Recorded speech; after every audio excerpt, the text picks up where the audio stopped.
And we start streaming. We're streaming away. Yeah, yeah, we're streaming. We're streaming today. We're gonna look at some news. We're gonna comment on what the heck is going on today. We're gonna stream.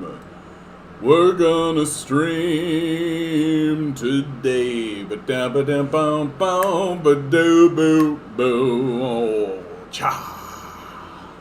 How you guys doing today? One of these days, somebody is going to see that on the live stream. I always do that. I'm doing that for the benefit of the person who's watching this after the fact. Thanks for being here. How you doing? Like, share, subscribe, hit all the things. Tell your friends I exist. The weekend is weird, man. It's weird taking like a couple of days and just like not doing the stream, not doing a video, like not doing all that kind of stuff. Like, cause I feel like suddenly like I'm gonna take that time off and like the whole thing is gonna stop and the bottom is gonna drop out and suddenly I'm gonna do a stream and nobody's gonna show up and I'm never gonna get another like and subscription again, and it's just like anxiety upon anxiety upon anxiety. And like, what a couple of hot days. Today is like blisteringly hot. Unbelievable. I went down to the beach, just took a walk with a friend of mine down the beach, and it totaled me for the whole rest of the day. The heat. Unbelievable. And to think that there's people walking around being like, climate change isn't real. And I'm like, what? What are you even talking about? It's like the hottest days on record, period, are these days right here. No, global warming's not real. It's not a thing. Oh. Ugh. Anyway, usually on Mondays I show something. Like I'll show a video or something. I just didn't find anything that I really wanted to show, so I think I'm going to keep it standard today. It's my show. I can do what I like, dang it. I can do what I like. So let's get started. I mean, Canadian Dimension doing good work again, right? Like these guys, as far as I'm concerned, these guys are more trustworthy than the Globe and Mail, than the National Post, right? Like CTV, Global, any of these things. Like, I am yet to see a misstep coming out of Canadian Dimension, and this here is another really, really good one of just like really informing people about like how the Trudeau government has been fighting against First Nations people this entire time, how Aaron O'Toole really downplayed the residential schools and was saying things like, oh, they started as a legitimate educational facility and then turned into something. Like, no, dude, like these things began as like genocide factories. That's what they began as. They didn't suddenly become that way, right? Like, in my view, that's not too much different than saying like, oh, well, Auschwitz was actually built to be, just like a correctional facility, and then it turned into a genocide. And it's like, no, they embarked and set out with the goal of doing that. Just making sure the stream is actually happening. Yeah, okay. And so like Aaron O'Toole standing up and saying that kind of stuff, I mean, that kind of thing should like exclude him from contention, right? Like, I just feel like there are statements that an individual can make. Tomorrow's video, I'm releasing a video about Rex Murphy. Rex Murphy did an interview with Jordan Peterson, and like, I just really realized while doing that video, like, there are statements that if a person makes, they are excluded from being taken seriously as an intellectual. And if you're going to stand up in front of me and deny the level of systemic racism in Canada, or deny, as Rex Murphy does, deny the existence of systemic racism, as well as denying the existence of climate change, like, you just are not to be taken seriously as an intellectual any longer. But like, maybe you are just an old man who needs to go to sleep, who just needs to go take a nap, stop participating in the conversation, right? Because like,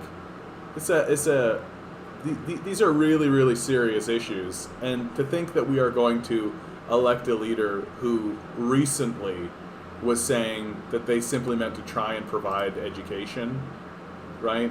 Aaron O'Toole claimed residential school architects only meant to provide education to indigenous children. Yikes. Like, making this statement while, like, this was made in November 5th, right? So not very long ago at all.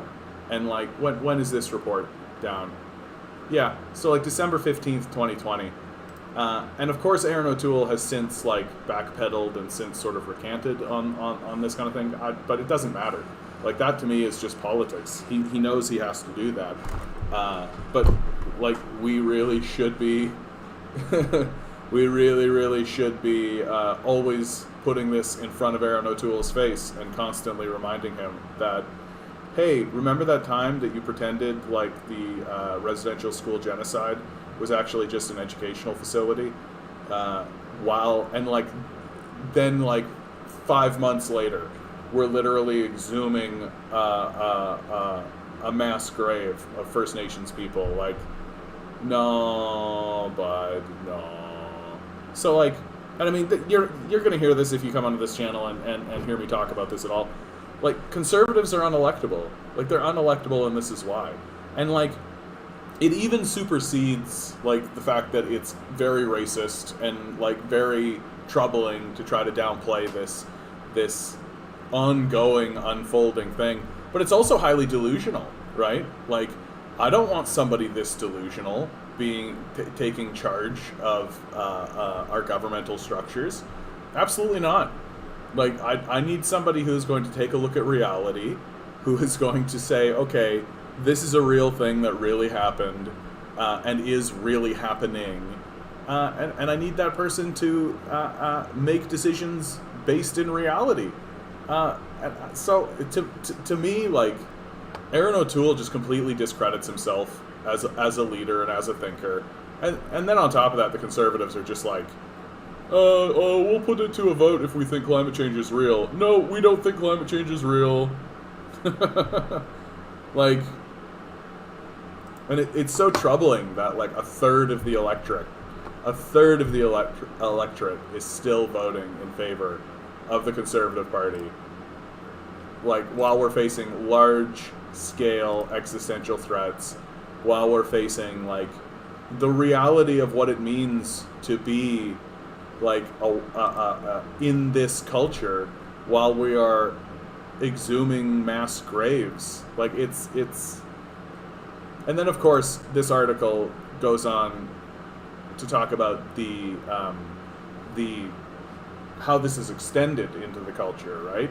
Like, it hasn't just happened and disappeared. Hey, Lonnie, how you doing today?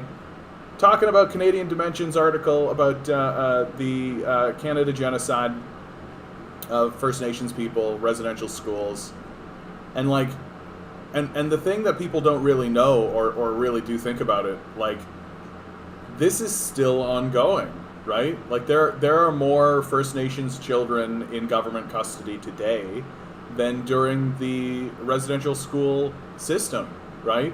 And so that's just an extension. And it's 100% just, like, white culture insisting that, oh, well, we know how to raise these children better than their parents, right? Like, we know how to do that. And we know how to insert ourselves and get in people's way and, like, do all of this kind of stuff.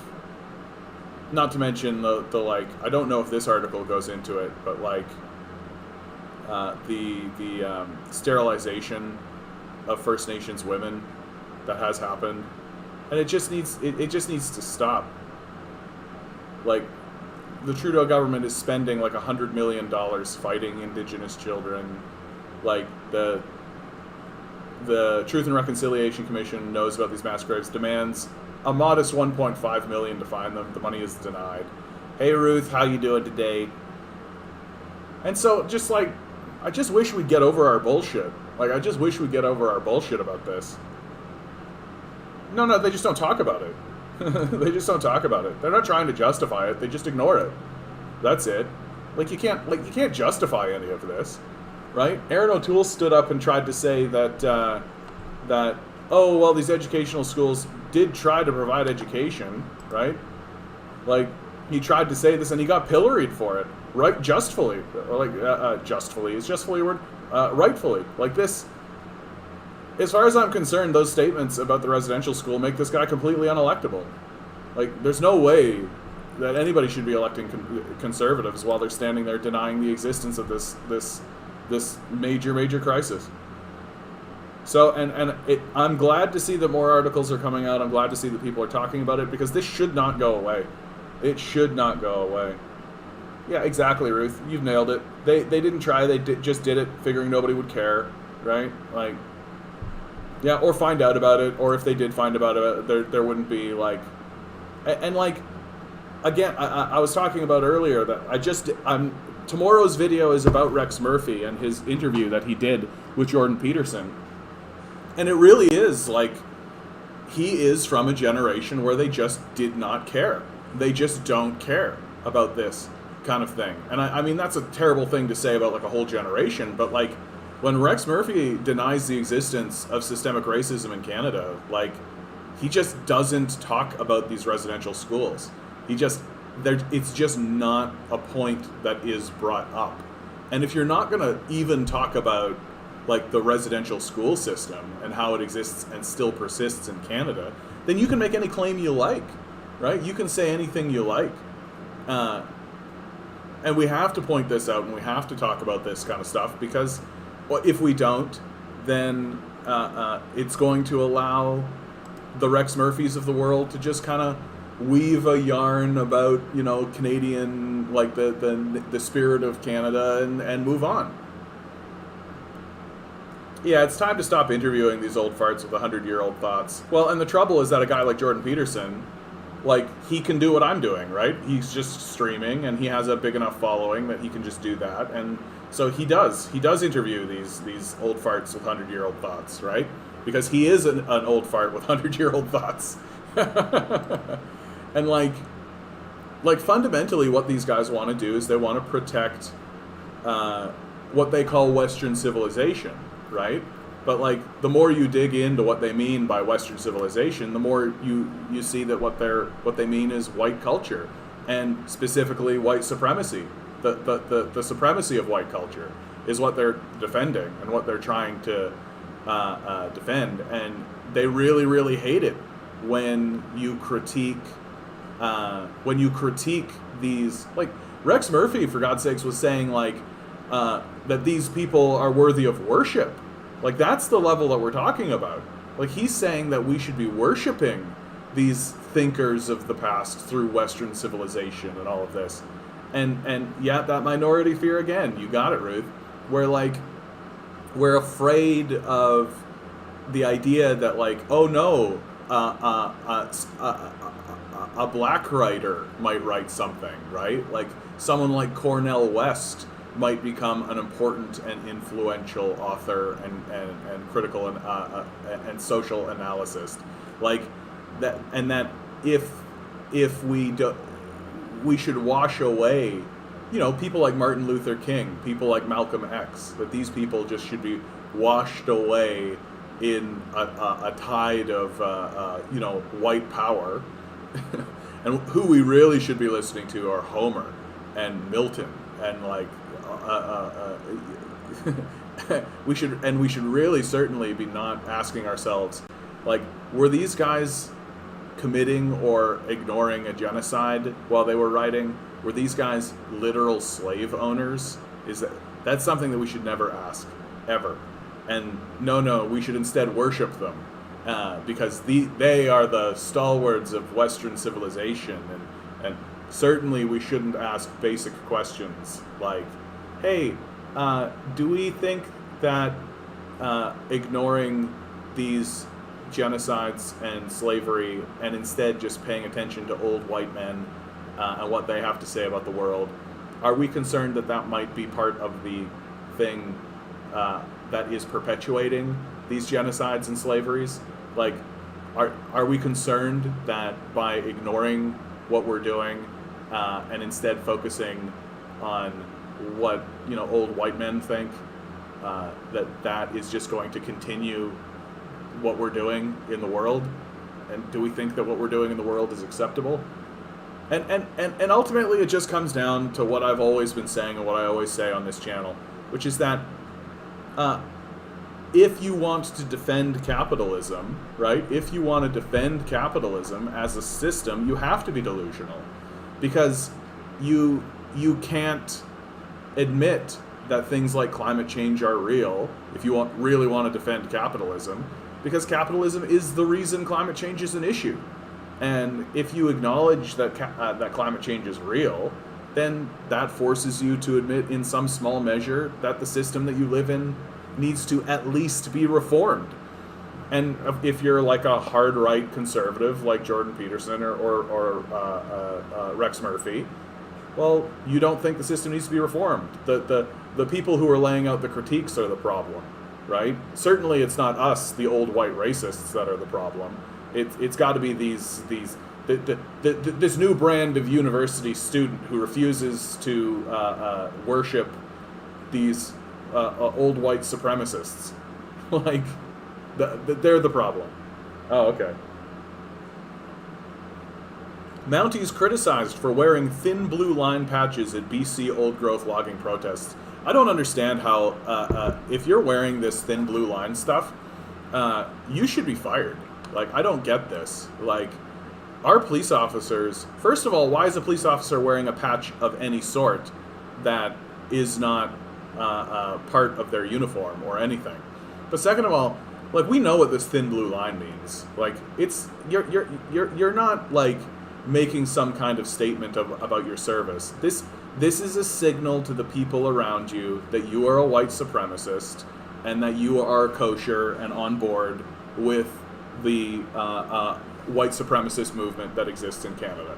That's 100% what this thin blue line stuff is. There's no like, of course they'll attempt to say otherwise, but it's just a smokescreen. It's total bullshit, and there's no other reason for them to wear this patch. Who are they wearing this patch for? This thin blue line patch. Who are they wearing that for? Right? They're not wearing it for me. Right? They're not wearing it for our benefit as citizens, right? Because, like, the uniform itself is where the power comes from, right? The fact that they've got a gun on their hip and and the monopoly of violence in the society, right? That's where their power comes from. This patch? What's this patch for?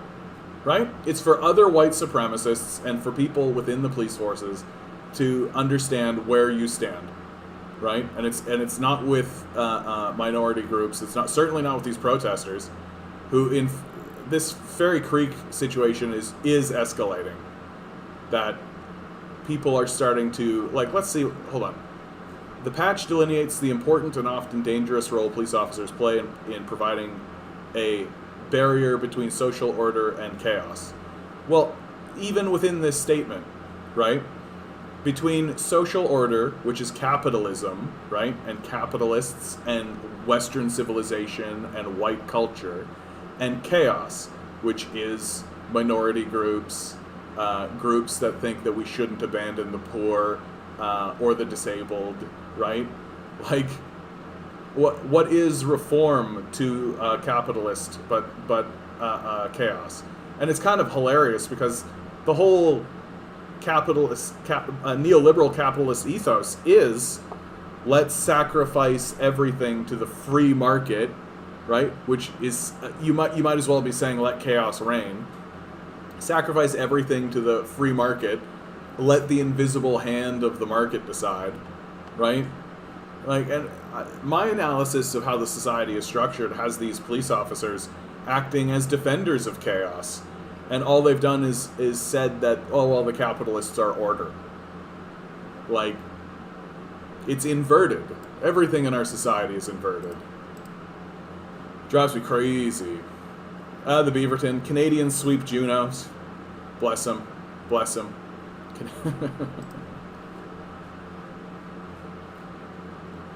London police confirmed this morning attack on pedestrians was intentional. Oh. Sorry to hear that happening in London. My heart goes out. Oh, and even deeper than this, the CBC is reporting, they believe 4 people struck and killed were targeted because of their Islamic faith. 20-year-old white man charged with 4 count of first-degree murder. Oh, man. That's hard to hear, man. That's hard to hear. And, like, and it ties in with everything I've been saying. Like, a guy like Rex Murphy is saying, like, oh, yeah, there's no systemic racism in Canada. Well, here's a 20-year-old that took a vehicle and ran down 4 people. Like, that's absolutely brutal. That's absolutely brutal. And, like, what kind of a person is actually getting into their vehicle and actually doing this? Right? Like, what kind of highly radicalized, like, far-right... Like, what's this guy's life look like? This is something that we gotta really start to talk about and think about. Like, there's no way that this guy... Hi, Robert. How you doing today? Thanks for popping in. There's no way that this guy isn't, like, highly isolated, being constantly radicalized by people like Ben Shapiro, by people like Jordan Peterson, who are funneling him in this, like, alt-right pipeline, saying that where they create, like, a whole environment that's saying that, oh, white culture is under attack. White culture is under attack because minority groups are saying, oh, our books aren't being worshipped. We're actually getting criticized. People are saying that our economic system and our economic structure need to be reformed at the very least. And we need to start paying attention to, you know, the genocides that we're doing. We can't have that. We can't have that. And so a 20-year-old, like, why in the hell would a 20-year-old get into a vehicle of any kind and run down 4 people, 4 Muslims? Like, Robert, I do have to disagree with you. Like, it's all tied together. Like, there is a system in place that is radicalizing, like, young white men to do this kind of stuff. And we should stop pretending like it isn't happening. And I would like to know more about this young man. I'd like to know who he pays attention to. I'd like to know what his life looks like. Why? Because, boy, would I love it if 20-year-old white men stopped getting into vehicles and run people over, right? Like, and we've got the same thing happening with, like, incels in our society, where some incel gets into a van and runs down a bunch of women. And, like, there are structures that are supporting this kind of behavior, and when it happens in our society, we can't pretend like it's, oh, well, this is just an individual who's doing an individual thing like individuals do, because they live in a culture. They are part of a structure, of a system, and if these are the outcomes of the system, then we need to analyze the system, right? You went to school with Alec Minasian. I don't know who Alec Minasian is, bud, but you know me, I love looking up. Oh, the Toronto van attack, that's his name. I didn't even know his name. Ugh. And it's like this, these are not isolated events. Like, these are not isolated events. They are tied to larger situations, even if it is because they're, like, deeply isolated and falling into like, radicalization. We should address that. That itself is a structure, and it needs to be talked about. Like, and especially over this COVID period, like, where we are actively attempting to isolate each other. Like, I do think it's easy to fall. Like, if you listen to the podcast that I do with JB Burrows, The Socialist Agenda, which you can find at thesocialistagenda.com. Thank you very much. He talks very widely about the what he calls the alt-right pipeline. How, like, young men, especially young men, start just on this YouTube path or social media path, and because they're young men, and I'm talking like 12-year-olds, they're starting on this path with like girls are yucky, right? Like this kind of like, or like, why is that person wearing a turban or a hijab or something? And that kind of like, and because they're young, because they're just a kid, right? They're obviously coming from a place of ignorance to start with, but when you get connected with that kind of attitude to something like YouTube or to social media generally, or hey, even historically, our institutions here in Canada, well, nobody's standing there trying to say to them, hey bud, maybe you should be a bit more sensitive about how you're talking about women or Muslims.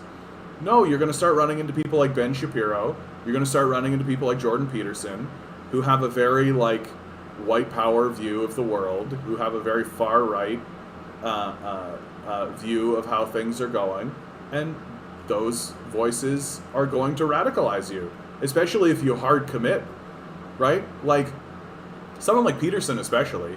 Like Peterson's pretty innocuous on the surface of it. Like his books, like 12 Rules for Life and 12 More Rules, are fairly innocuous, and like you can comb through them and find things that are problematic, sure. But it's when you start going deeper with someone like Peterson, right? When you start actually reading like Myth and his big tome, I always forget it. Myth. I went to Port Perry last weekend with some friends to hang out by the lake. My friends and I were one of the few white people in the entire park. How do you feel about that? Okay. So you went to a park and you were you were a minority amongst minorities. I don't feel anything about that. I feel like you are in Port Perry. That's all. Like, it's good that you are around non-white people.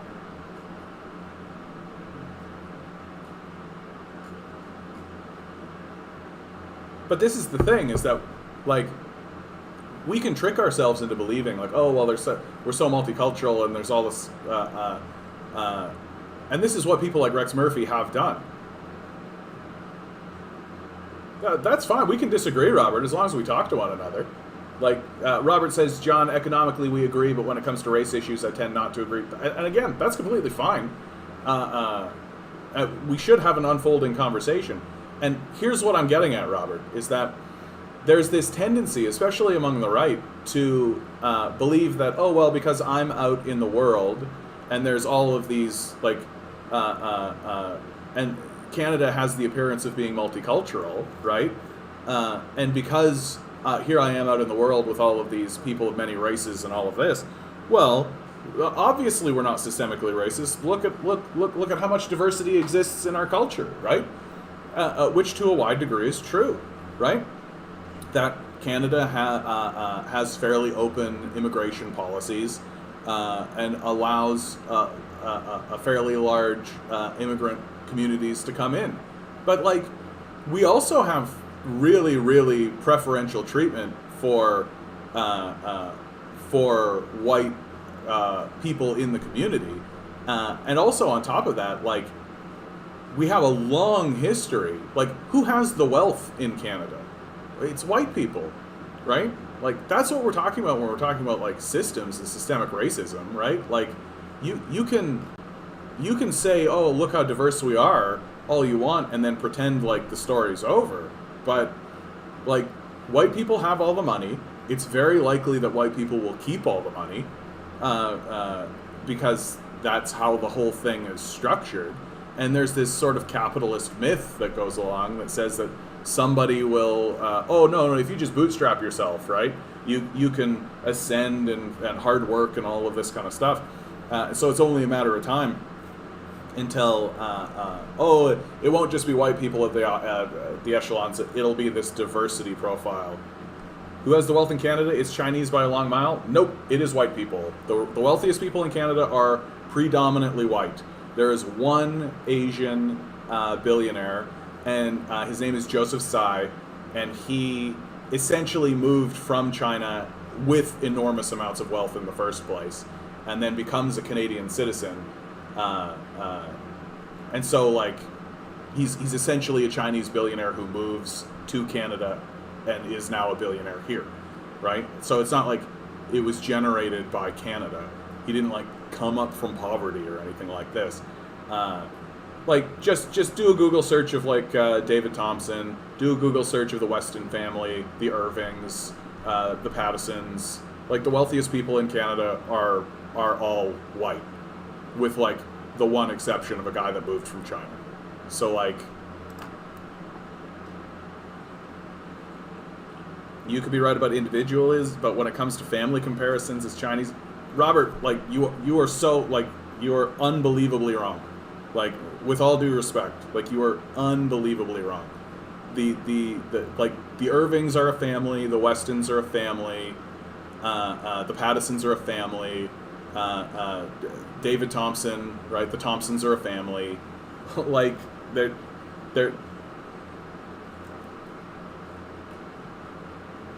how many billion? First of all, Mac Duschlin vom Faschimus Frey.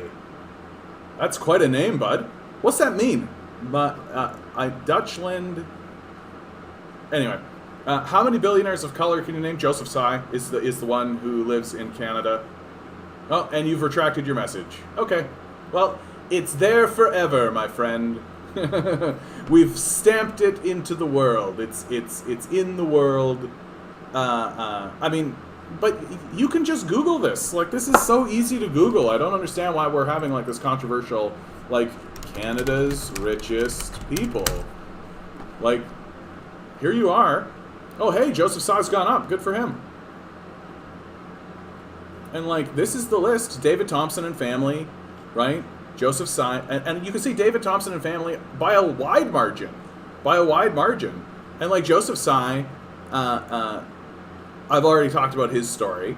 Wow, he's really ramping up. Actually, he used to be like only 8, but this is because he's gotten ahead of like the realtor, and he doesn't even. But this is just it.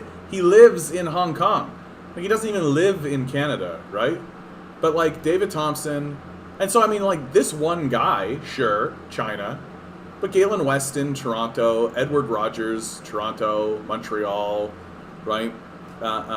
Garrett Camp, he's based in San Francisco. For some reason, he's the wealthiest Canadian. The Irvings, right? The Pattisons, like, and these are all white. Like, and you got to get down into here, and then you find like a smattering of it. But like, okay, let's do it. Demographics of which Canadian households have the highest income by race.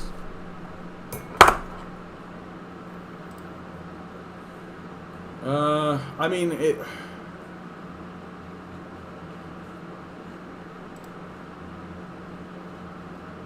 Racial wage gap.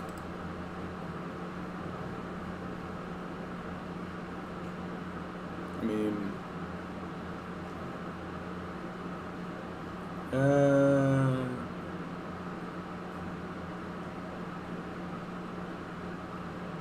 yeah, I mean, like, despite a steady increase in the number of individuals of different races, their effective and full socioeconomic integration continues to be a challenge in many regions.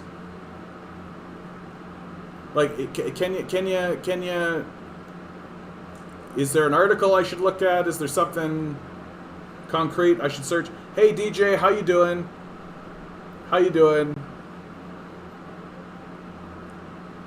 Oh yeah, fascissimus. Yeah, that's what that means, right? Make Germany fascist free? Oh, if we're saying that, yeah, I would agree with that sentiment, bud. Make Germany fascist free. And like, do Canadian-born visible minorities experience employment discrimination? Scroll down a tiny bit. Like,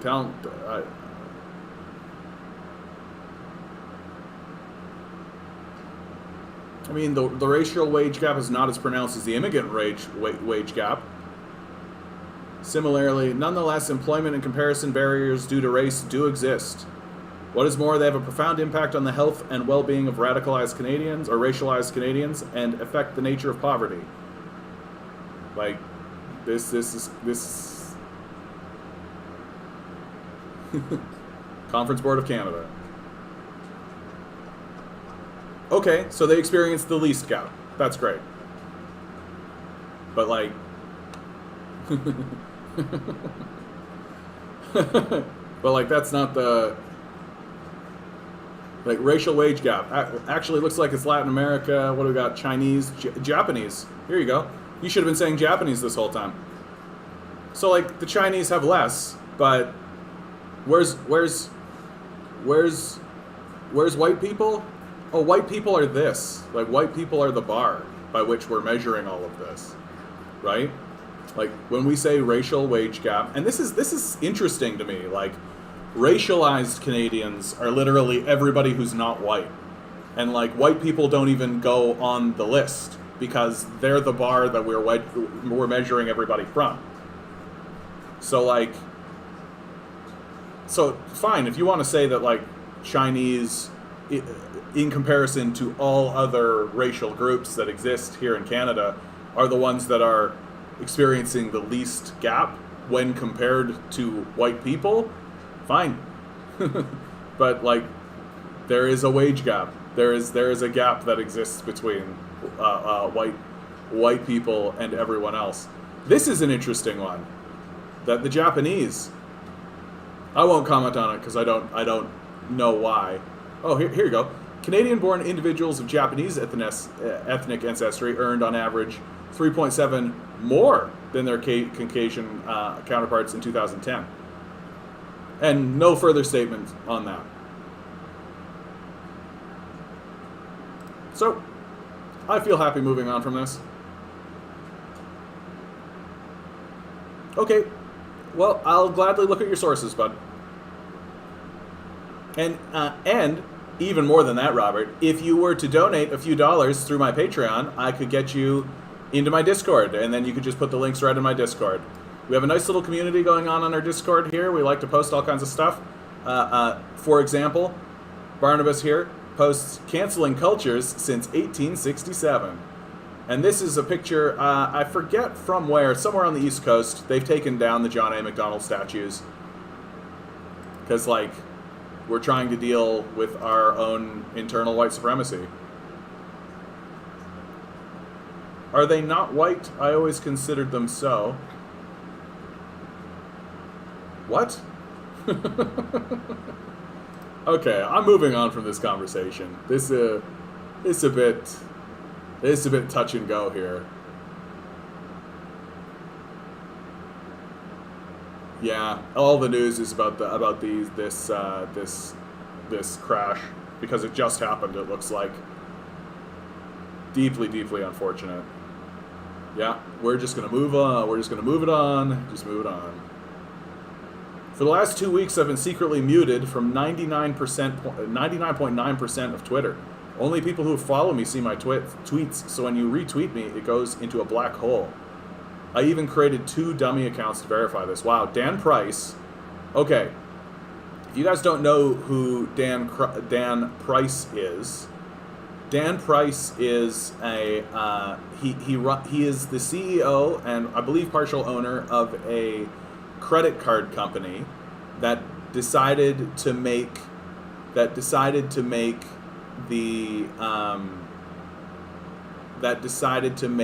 the minimum wage for his employees $70,000. So if you work for Dan Price, you're making $70,000. And when he made that decision, he ended up going on like a big press tour through like Fox. Excuse me, through like Fox and and so he ends up going on this big tour to Fox and MSNBC, all the corporate media, and and he capped his own pay. Yeah, he took a pay cut for himself as well, Lonnie. That's correct.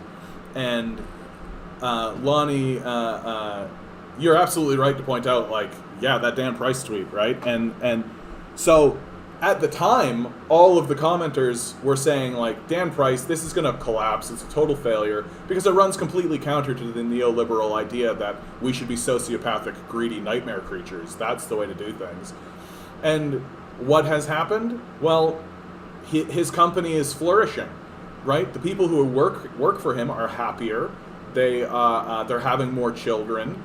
They're more stable. They're more secure in what they're doing. And so what happens? They end up working harder, right? And so the company is growing, and it's growing way faster than other companies. And now his company has become like a Harvard test. Like they're like writing papers and analyzing what's going on in his company, because capitalism for the last 150 years has been just like cluelessly powering in this aggressive, rapacious, sociopathic way, and just gobbling up as much as they possibly can under this idea that if we enrich one person at the very top of this hierarchy that we all believe in, that is how to run a society. And then here comes Dan Price, and it's like, no, it isn't. And it's absolutely the truth. It's absolutely the truth. Like, he's laying out the truth for all of these capitalists to see. His existence as a company and as an individual gives total lie to the neoliberal and capitalist idea that you can't run a company while treating your employees with dignity and respect. And here he is doing exactly that, and it's being massively successful. And so now what's happening? Well, what do you think is happening, right? Like, Twitter doesn't want there to be a guy on their platform showing them just through the nature of his existence as an individual that they're totally full of shit. He doesn't. They don't want this guy Dan Price to like be spreading around constantly and showing the people who work at Twitter that, like, oh, if we were actually paid reasonably and weren't being manipulated by a sociopathic, abusive person in this absurd relationship that we're all going along with, our lives would be so much better. Yeah, Twitter doesn't want anybody to know that, right? So what are they doing? They're censoring him and they're suppressing him, right? And they know that they can't outright like cut him off, because if they do that, then it's a big scandal. But what they're doing now is just shadow banning people. And this is something I've experienced just on YouTube. When I talk about the CIA, when I talk about even stuff like QAnon, right? If I bring that stuff up, that stuff gets censored. It's really clear.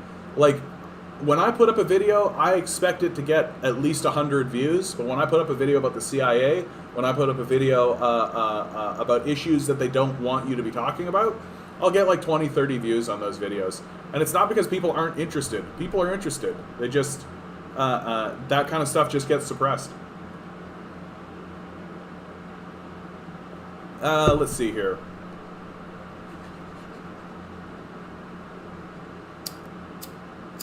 About the issue of certain comments not showing, do you see where it says top chat? Yeah, okay. Click that arrow. Oops. I think I gotta do this if we're gonna do this, Robert. Let's have a learning adventure today. Come on. Come on, what's this? How do I... So it's doing this and it's doing this. I don't know what to do about that, Robert. That's annoying. What am I supposed to do about that? Come on. No.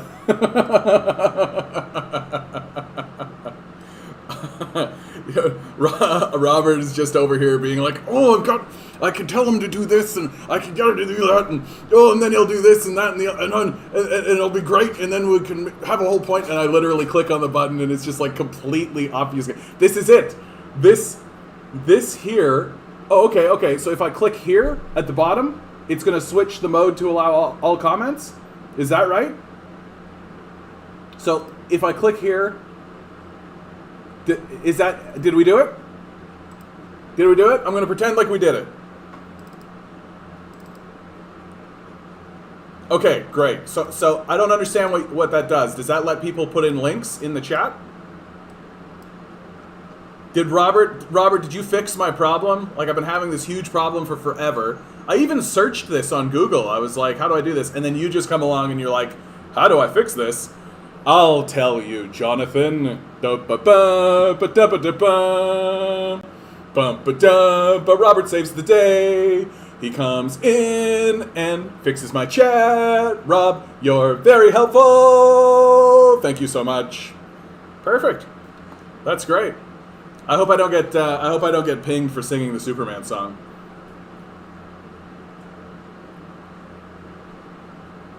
All right. But so the Dan Price story, in my view, is like this is crucially important that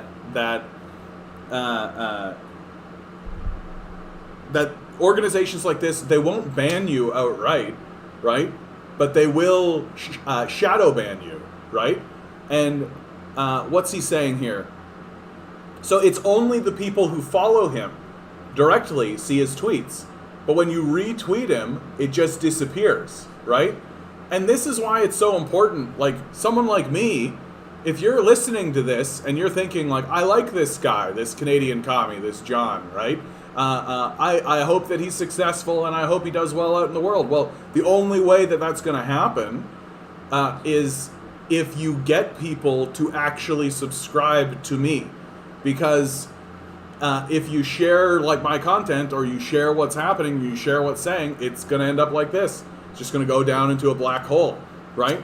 They'll be like, oh, this guy's talking about communism. Down into a black hole it goes, right? But if you directly subscribe to me, then sure. So, like, places like YouTube and Twitter and all this, they're not going to spread around the people who are calling for their own dismantlement, right? And Dan Price stands as the most powerful example of why the neoliberal capitalist structure fails on the face of it. And all of their proclamations that what he was doing was going to fail have proven not only to be incorrect, but like laughably incorrect. Like, so incorrect that I don't see how it doesn't discredit the people who are saying that it wasn't going to happen. Like, anyway. So that's something I always keep my eye on, because I suspect that I'm going to completely get nailed. TCC, how's Parler? I don't know. I only know what I've been told by corporate media about Parler, but like, I don't really have much to say about it. Transphobes announce all trans kids either too young or too old to know they're trans.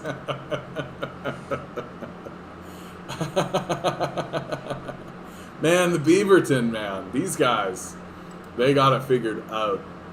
That's a really, really good title. Oh yeah, like that. It's this. It's like this book I did a video about, what's her name, Abigail Schreier's book, Irreversible Damage. Oh my god, this lady is so stupid, and just like the whole transphobic movement is just like willfully stupid. It seems. Anytime I get to talking to anybody about transphobia or trans issues, and they're on the other side of it, it's like they willfully close down their ability to understand what's happening. Like somebody like Abigail Schreier, right? Like right at the beginning of her book, she postulates this. Like, she goes, "There didn't used to be all these trans people around, and now they're everywhere. What happened? It must be the radicalization of the internet." And then she goes on to tell a whole bunch of anecdotal stories about how that's the case, right? And at no point does she even use the most basic critical thinking skills and go, oh, what was happening to gay people before? What was happening to lesbians before? What was happening to black people before? What was happening to literally any minority group before they stood up and fought for their civil rights? Oh, that's right. We were beating the shit out of them. Oh, that's right. And if you beat the shit out of trans people, then they hide and become invisible. Because if you stand up and say, hey, I'm trans, and then get the shit kicked out of you, you're not going to stand up and say that you're trans, right? You're just not going to do that.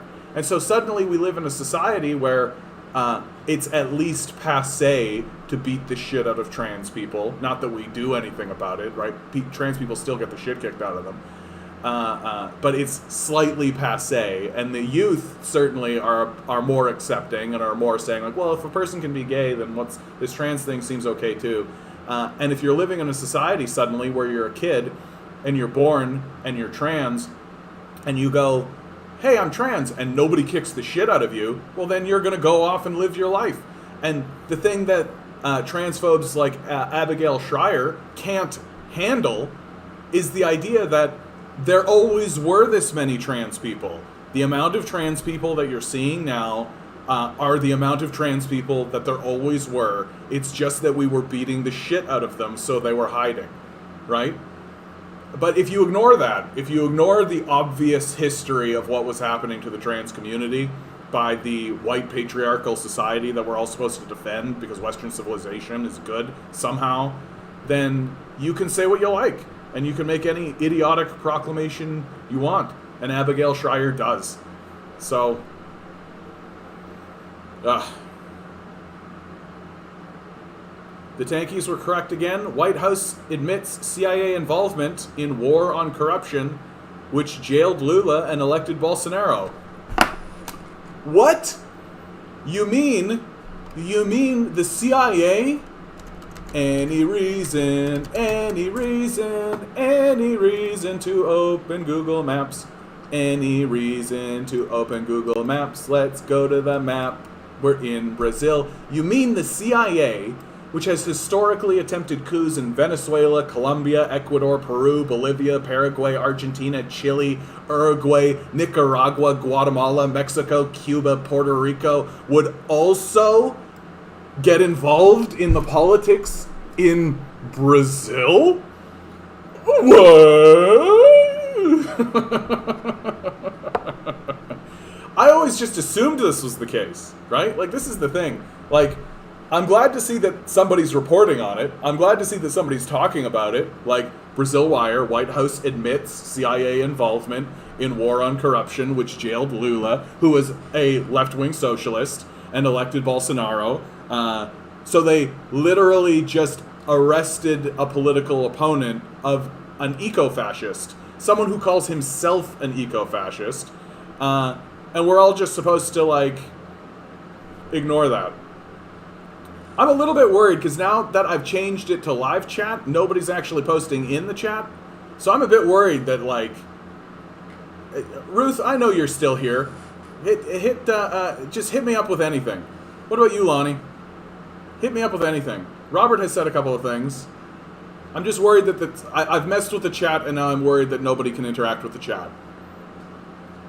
And if I don't hear anything back from the chat, maybe I'll switch it back.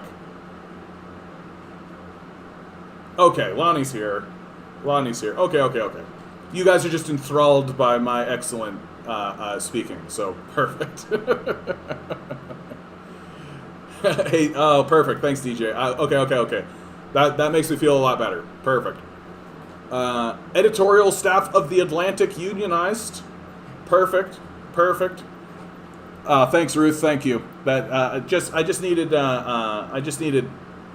I changed something, and you know how it goes. You change one thing, and then suddenly you're worried it's going to have this huge nonsense effect. Here we go. The Atlantic is unionized. That's actually a really big deal. I have always liked The Atlantic. The Atlantic is a trustworthy source as far as I'm concerned. Their reporting is always very good. I kind of see them as sort of like center and then slightly to the left. Like, and I do mean slightly. So they really do try to take a more centrist view. But the idea that they're unionizing, keep an eye on it. And our union is definitely going to keep an eye on it because, like, there's always blowback with this kind of stuff. You can't just unionize, right? Capitalists are not going to sit there and just, oh, they unionized, okay. Oh, I guess we're negotiating with that now. Like, there is going to be blowback from that. There is going to be something something else that manifests because of this. Oh, my little dog, he wants a little... You want to go get it, buddy? You want to go get it? Go get it! No, you're too hot. You're too hot. We're in the middle of, like, this enormous heat wave, and I, like, try to take my dog out. He's just, like, super wobbly, and Jen Zedong, right, also did a map of balkanized China. There's a big talk that China is going to balkanize. That and what balkanization means is that it's when a country breaks up, like what happened in the Soviet Russia, right? Like Soviet USSR broke up, and a bunch of Eastern European countries, Ukraine, Belarus, Lithuania, Estonia, Latvia, right? They balkanized. They broke off from the larger body, and there's lots of talk going around that like China's going to balkanize in the same way. I'm just like, I don't think that's serious. Like, how could that possibly be serious? There's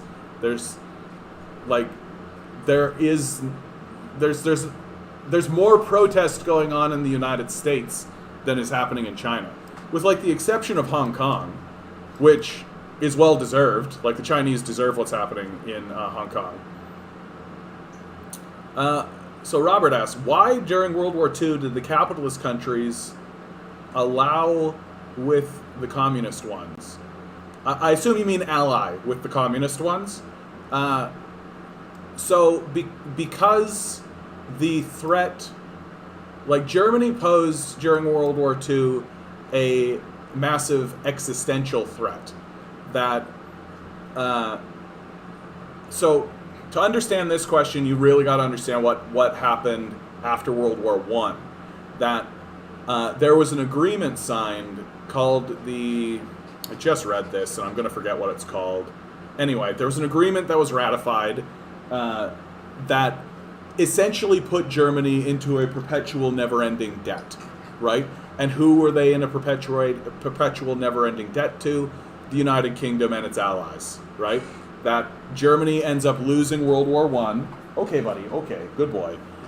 Germany ends up losing World War One, and so ends up in this like perpetual debt to the United Kingdom, because this usually happens at the end of war, where there's like a ransom to be paid or something. But World War One was so destructive, and it killed so many people, and it destroyed so much land, that the debt that the Germans had accrued to the Allies. Yes, that's what it is. Thanks, bud. The Versailles. And you know what's funny? I actually thought that, and I was like, no, that doesn't sound right. But gotta trust my gut. And so the Versailles Treaty, right? Which, and so when the Versailles Treaty gets passed and puts Germany into like this perpetual debt that it literally will never pay, right? Like it's going to impoverish Germany. This is what really propels Adolf Hitler up through the ranks in German society, because he is he's very loud spoken about the idea that we should not have to pay these debts. We should not be perpetually indebted to the United Kingdom and the Allies.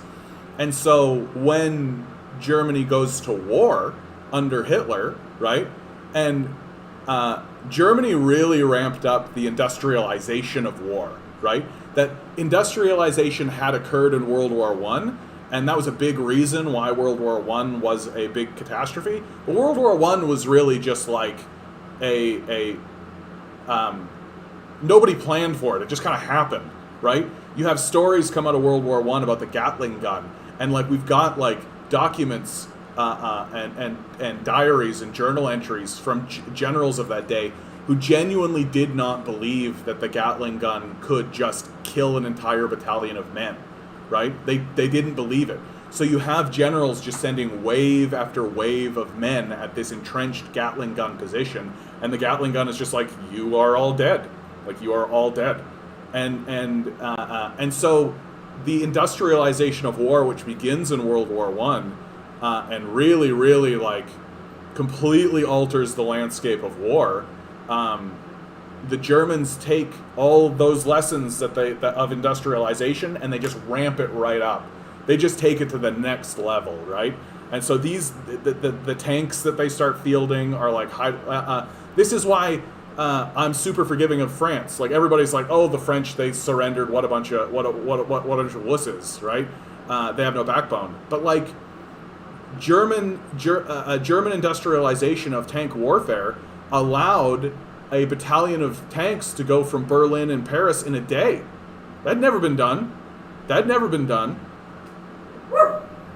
Yeah, that's you're right about that, DJ. First time they used the Gatling gun in Canada was in Manitoba against the Métis and the First Nations. They bought it off the U.S. Louis Riel, buddy. Yeah, Are you in Manitoba, bud? Because I'm from Manitoba, right? I hate that Harper named Louis Riel's day Family Day. What a travesty that is, right? Like Louis Riel had his own day, and then we renamed it Family Day, right? Because you can't talk about Louis Riel. Anyway, let's get back to the point, which I'm all over the place. The Allies and Axis didn't entirely cooperate. That's, of course, true. Remember the Munich Agreement, yet the French and British refused to agree to an anti-fascist alignment with the USSR. Yeah, it's all extremely messy and muddy, right? But the primary reason, and this is like a big long-winded way, I'm getting there, Robert, I believe in myself. So, because Germany's in debt, because Germany is in debt to the United Kingdom, it starts this war where it's like taking over France, right? Like it's taking over, and it's allying itself with Italy, right? And it's looking like if things carry on this way, that Germany could just take over all of Europe, right? And I am generally of the opinion that if the Germans did not attack Russia, they would have won this war, right? It would, and it would have been fairly clean for them. That the attack into Russia is fundamentally what undoes Germany, undoes the Nazis. But so the reason why the capitalists in the West, the US, the UK, right, and our allies, the reason why they ally with Russia ultimately is because if they don't defeat Hitler, they can never get their money back. That Germany, if it wins the war, will obliterate those debts, will make it so that and then German capitalism will be the most prominent capitalism on the stage when the UK wants to be the most prominent capitalism on the stage, right? And the Americans want to be the most prominent capitalists on the stage. And so it's that classic, the enemy of my enemy is my friend, right? So the UK is for sure going to ally up with Russia if it means they get to defeat Germany, right? And again, if Germany had not invaded Russia, because Stalin was looking like he didn't want a war. Like he didn't want a war with Germany. He wanted to maintain sort of a peaceful, neutral kind of situation. He actually made a peace treaty with Germany that Hitler breaks, and that certain leader of Germany in the 1930s was against capitalism and the international private bank. When you say that certain leader, do you mean Hitler? And Hitler was definitely a capitalist, dude. Like he was funded by German industrialists. He was extremely outspoken against Marxists. And communism. He was the guy that began the privatization movement that still persists today, right? Like Hitler was like a capitalist, and there's no pretending like he wasn't.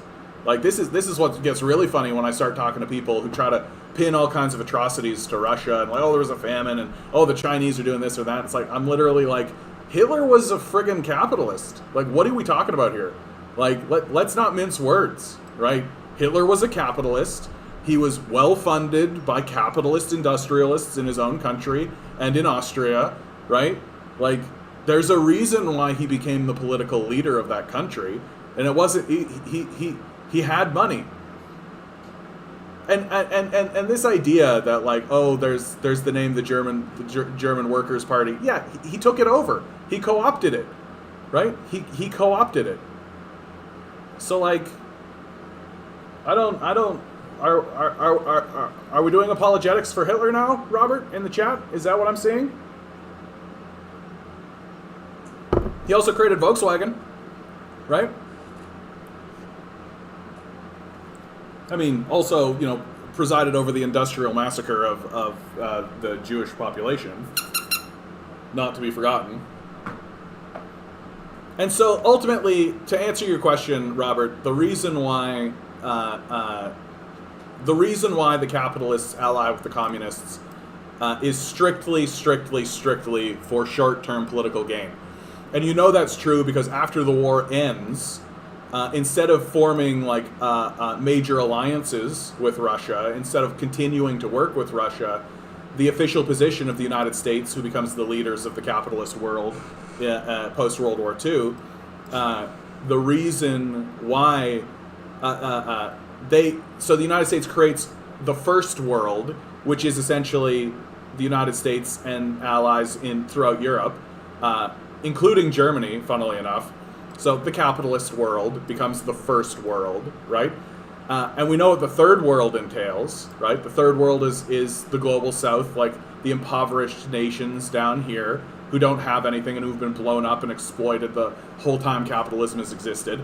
That's the third world. Well, what's the second world? Russia. Russia is the second world, and it's considered second world because it is not explicitly owned by capitalists, right? That the capitalists essentially say, if you're in the third world, we own you, right? We of the first world own the third world, and will accept the existence of this second world, which is not part of the first world and we're not going to cooperate with, but who is explicitly isn't explicitly owned by America, and which is why China, in the American parlance, is actually currently second world, because it's not owned by the capitalists. No, and of course there's periods of time throughout South America where like they have a brief reprieve. DJ, speaking of Hitler, found this one in 1984. When we eat wheat from Canada, we don't think about the despoiled Indians. Oof. Oof. Oof. That's why I like you in this chat, DJ. You hit me. You get me. Oof. That's a big quote, bud. That's a big quote. Holy cow. Let me I wonder if somebody has done like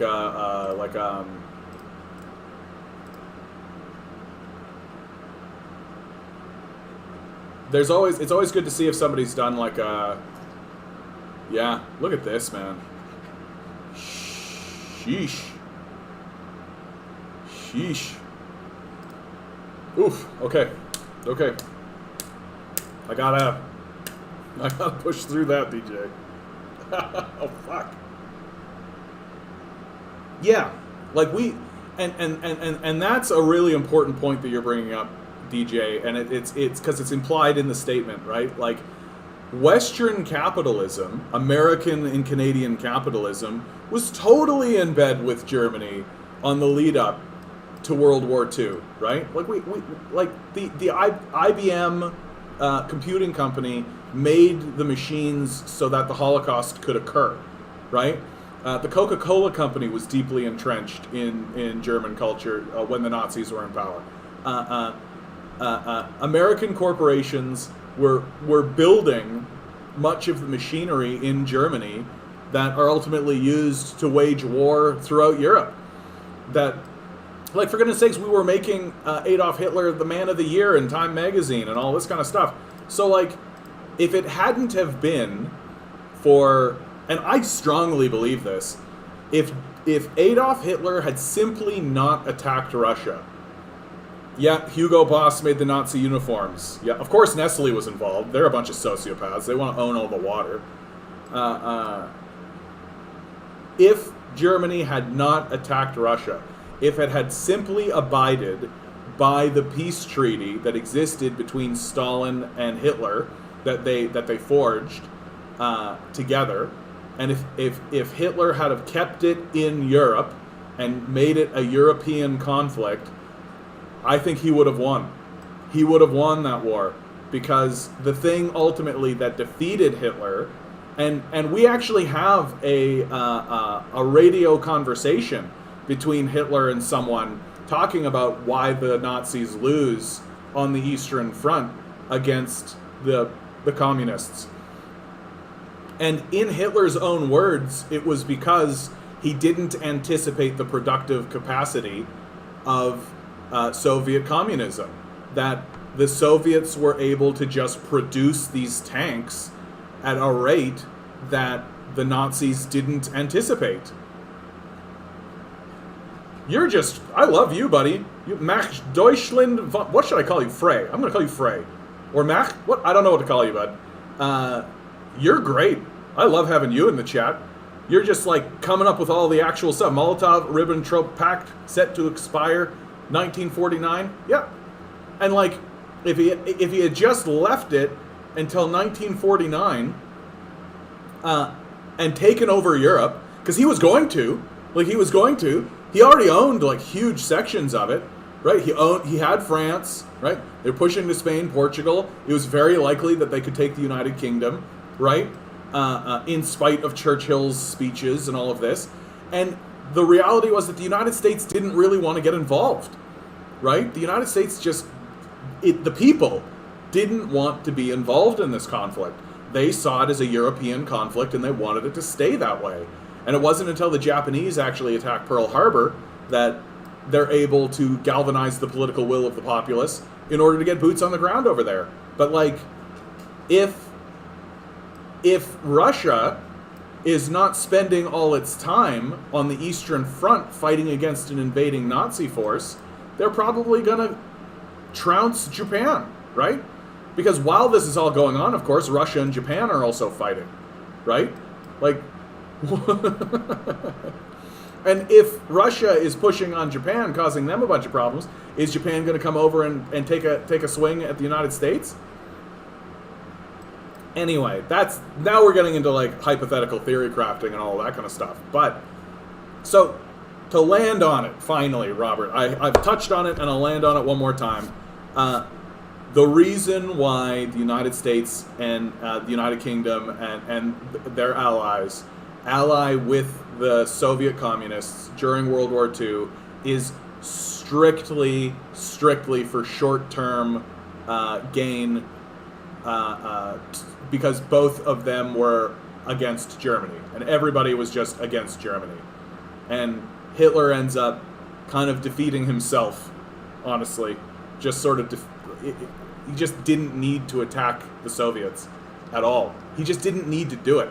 And it's confusing, even today, why he did this. Like, why did he embark? His own people were asking him the whole time, like, why are we doing this? What is the purpose of this war against the Soviets? And I think it touches onto that kind of mania that capitalists have against communism. That, like, they ultimately do look at communism as their largest threat. And they are willing to do insane self-destructive things in order to attempt to destroy it. And that's what they've been doing since World War II, right? And going back to your statement, Robert, yeah, sure, Brazil had a period of time through the 60s where it was okay, right?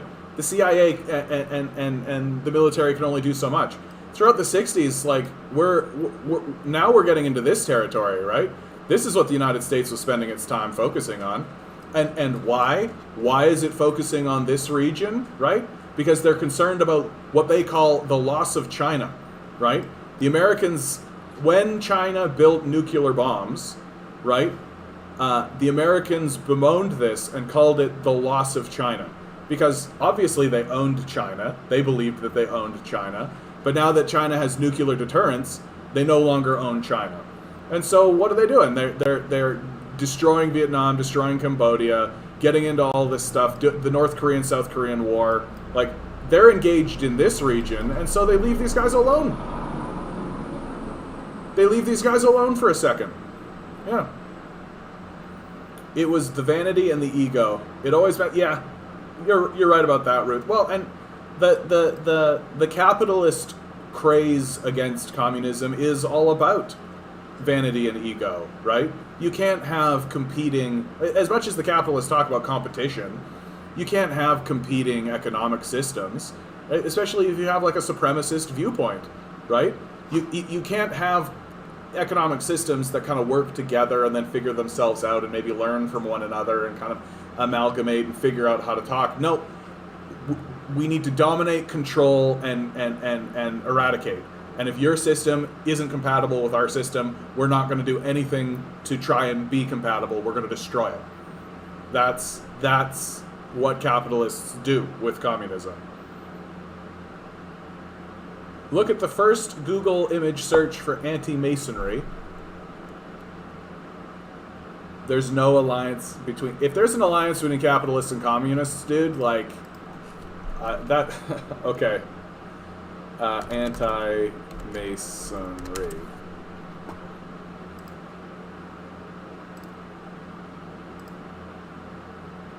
Freemason... Okay, so we're getting into the Freemasons. Like, the Freemasonry movement... What am I even looking at here? Propaganda poster of the Grand Anti-Masonic Exhibition in Belgrade during the Nazi German occupation of Serbia. I mean, there's always going to be a accusation of some kind of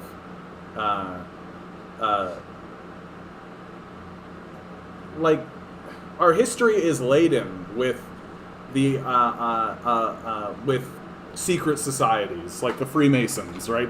The Illuminati. What's the place they're all meeting now? The Grove, right? The whatever that's called, Grove. All of that.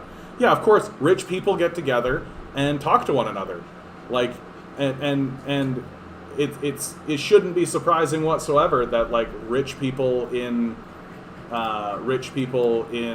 let's say Germany would want to talk to rich people from Belarus, right? Like there's that ultimately class supersedes national borders, right? That like wealth wants to perpetuate misery on the society because they want people to do all the work for them, and that's going to supersede everything. That's one of the great critiques of Marx, that class is how lines are delineated, that borders and all of this exist as a way to just allow us to administer and create protections and all, but class, like, there isn't that much difference between a rich person who lives in France and a rich person who lives in Moscow, right? Like, if you're rich, you live in Richistan, right? Like, and so there's no...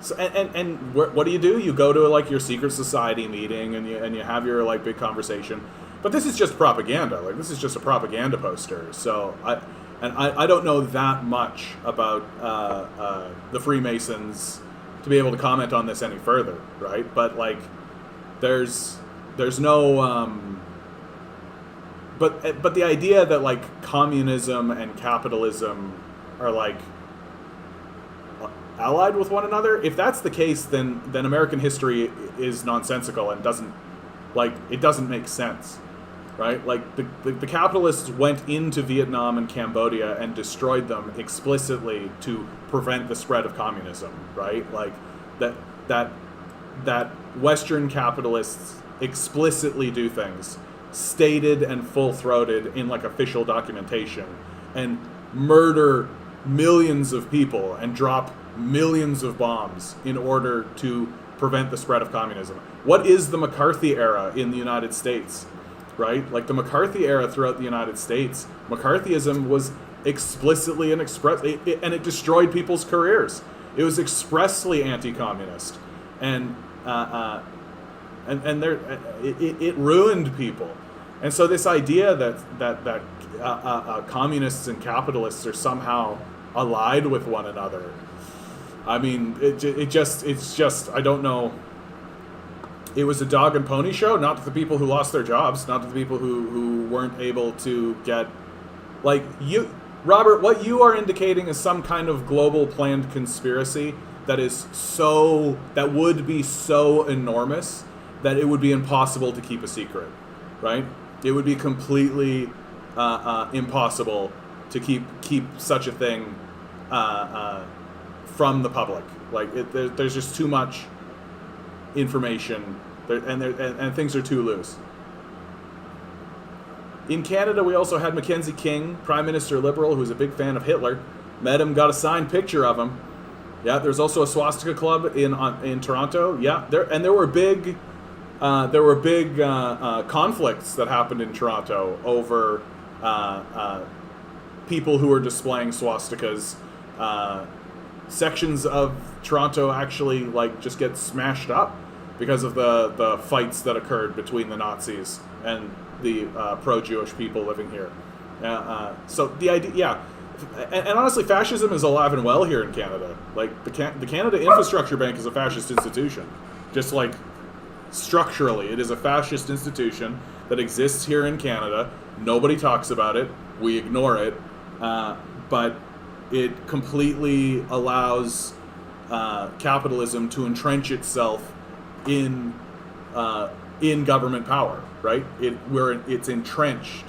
That people like the Galen Weston like the Weston family, or Joseph Tsai, right, are now, or David Thompson, are now like their wealth is entrenched in the government, that they can no longer be poor, really. And if we want to get anything built, we've got to ask permission from these guys. So fascism is alive and well here in North America. It never went away. It just kind of became like passé to be as flagrantly open about it, right? Like you can't connect yourself to Hitler and Nazi Germany in any way, even though all of the people here in the West were doing exactly that, which you point out, right? Mackenzie King met Hitler, got a signed picture of him. He thought he was a good buddy, right? The U.S. had a huge gathering, too, of Nazis at the Madison... Yeah, of course. Madison Square Garden. Yeah, and I think it was Smiley Butler. I think you're right about this. Sorry. I think it was Smiley Butler that said there's a fascist uprising in this country, and it's not from Germany, but inside the United States. Yeah, and it's in the evangelical movement.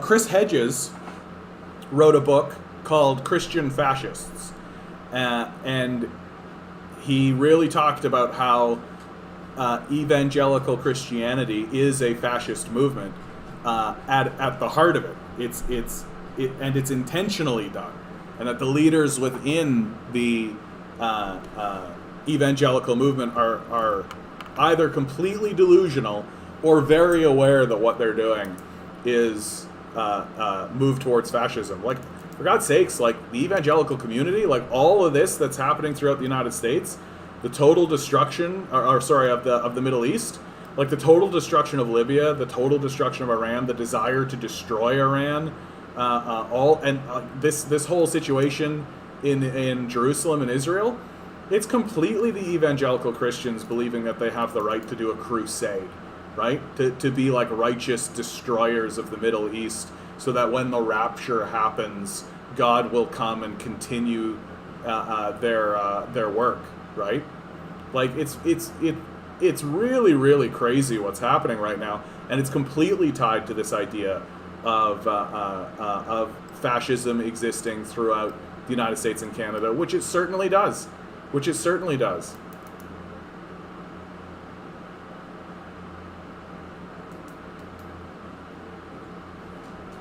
This guy lives in the next town over from me. Which guy, DJ? Canadian Nazi Party, the Canadian National Socialist Party, commonly known as the Canadian Nazi Party, existed from 1965 to 1978. It was led by William John Beatty. Yeah. And it was led by government intelligence. The party was formed by Adrian Arcand in February 1934. It was known in English as the Christian National Socialist Party. I should tell you something. Arcand was a Quebec-based fascist and anti-Semite, an admirer of Adolf Hitler. Arcand referred to himself as the Canadian Führer. Also, I've read that this guy Adrian, who's paid and hired by the Conservatives to do some stuff for them, yeah, Mach, you asked, if communists and capitalists were aligned prior to World War II, I sure wonder why capitalists intervened during the October Revolution and Russian Civil War. Yeah, exactly, bud. Exactly. You're hitting it. Like you're getting deeper into the core than I was. Like, you got to remember that to capitalists, everything is an alliance of convenience. There really is no such thing as like a permanent long scale alliance. Like, just having an alliance for the sake of an alliance, having an alliance with somebody because it's good to be peaceful. It's good to just be at peace with your neighbors and to trade and to amicably attempt to make your way through this strange reality we find ourselves in. None of that matters in capitalism. Everything is an alliance of convenience. There is no such thing as building goodwill. There's no such thing as just doing something kind or nice for the sake of doing something kind or nice. So if the United States needs to ally with Russia for, 2-3 years in order to eliminate Adolf Hitler, yeah, they're going to do that. Because it's just an alliance of convenience. It doesn't mean anything to them.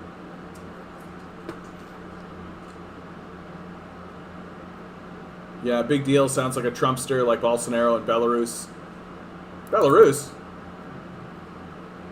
Even Netanyahu get a picture. Netanyahu's gone now, eh, Ruth? Like, Netanyahu's gone out the door. I don't know what you mean by Belarus. Like, the leader, Lukashenko, the leader of Belarus, has been the leader of Belarus since the collapse of the Soviet Union. He's won several elections, and he's just basically maintained the policies of Soviet communism. And the people like him because they keep re-electing him. And of course, the Westerners hate him because he maintains a lot of state-run industry. And Belarus has the strongest economy on the continent, right? Like, the Belarusian economy is better than the German economy. It's better than the French economy. People really like to compare what happened economically in Belarus to what happened in Ukraine. Because Ukraine abandoned its Soviet ties, abandoned its communist policies, and plunged into neoliberal capitalism, and its economy has not grown. Of course, everybody's economy after the collapse of the Soviet Union went in the tank, and it's never come back. That it's never been better than what it was during the Soviet Union. While Belarus's economy is like through the roof, and it's because they've maintained their socialist policies, right? Snoopy happy dance, yeah. That's in regard to Netanyahu getting gone, right? But they, not to damper your Snoopy happy dance, Ruth. They got rid of Netanyahu, but the guy they replaced him with is just another clone, right? Like they're not going to do anything. It's not going to fundamentally change anything. Like he's just another one of these guys, right? Anyway.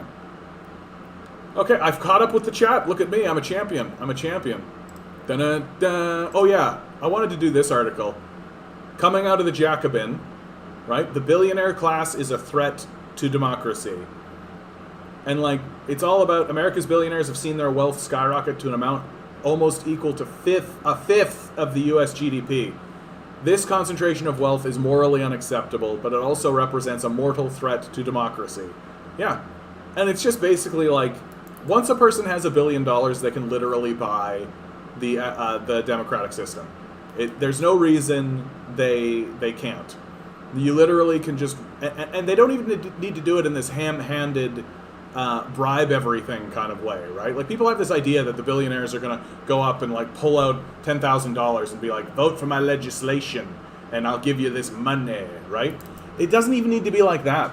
That like, a billionaire literally just needs to walk up to you and be like, hey, do you want to get into my private helicopter? I'll take you to my private island and we'll have some drinks and we can just discuss policy, right? And then you get into his private helicopter. He takes you to the private island where there's like beautiful people. There's a beach. He's serving you all kinds of stuff. There's a mansion on the place. Everything's super wonderful. All this billionaire the whole time can just like small talk with you, right? The whole time. And then at some point, the billionaire just needs to say, like, hey, do you want to have a friend like me? Right? And if you're a politician, you're going to go, yeah, I would. So I'm always going to vote for what this guy wants me to vote for, just because it would be nice to be able to pick up the phone and be like, hey, billionaire I know, I have a problem or an issue or something's going on. Can I get some help? And the billionaire will be like, of course. It's good to have a billionaire friend. And so the whole idea that like America is a democracy in my mind is totally laughable. If there's even a single billionaire walking around, you don't have a democracy. The billionaire owns the place. Like, and it's very difficult.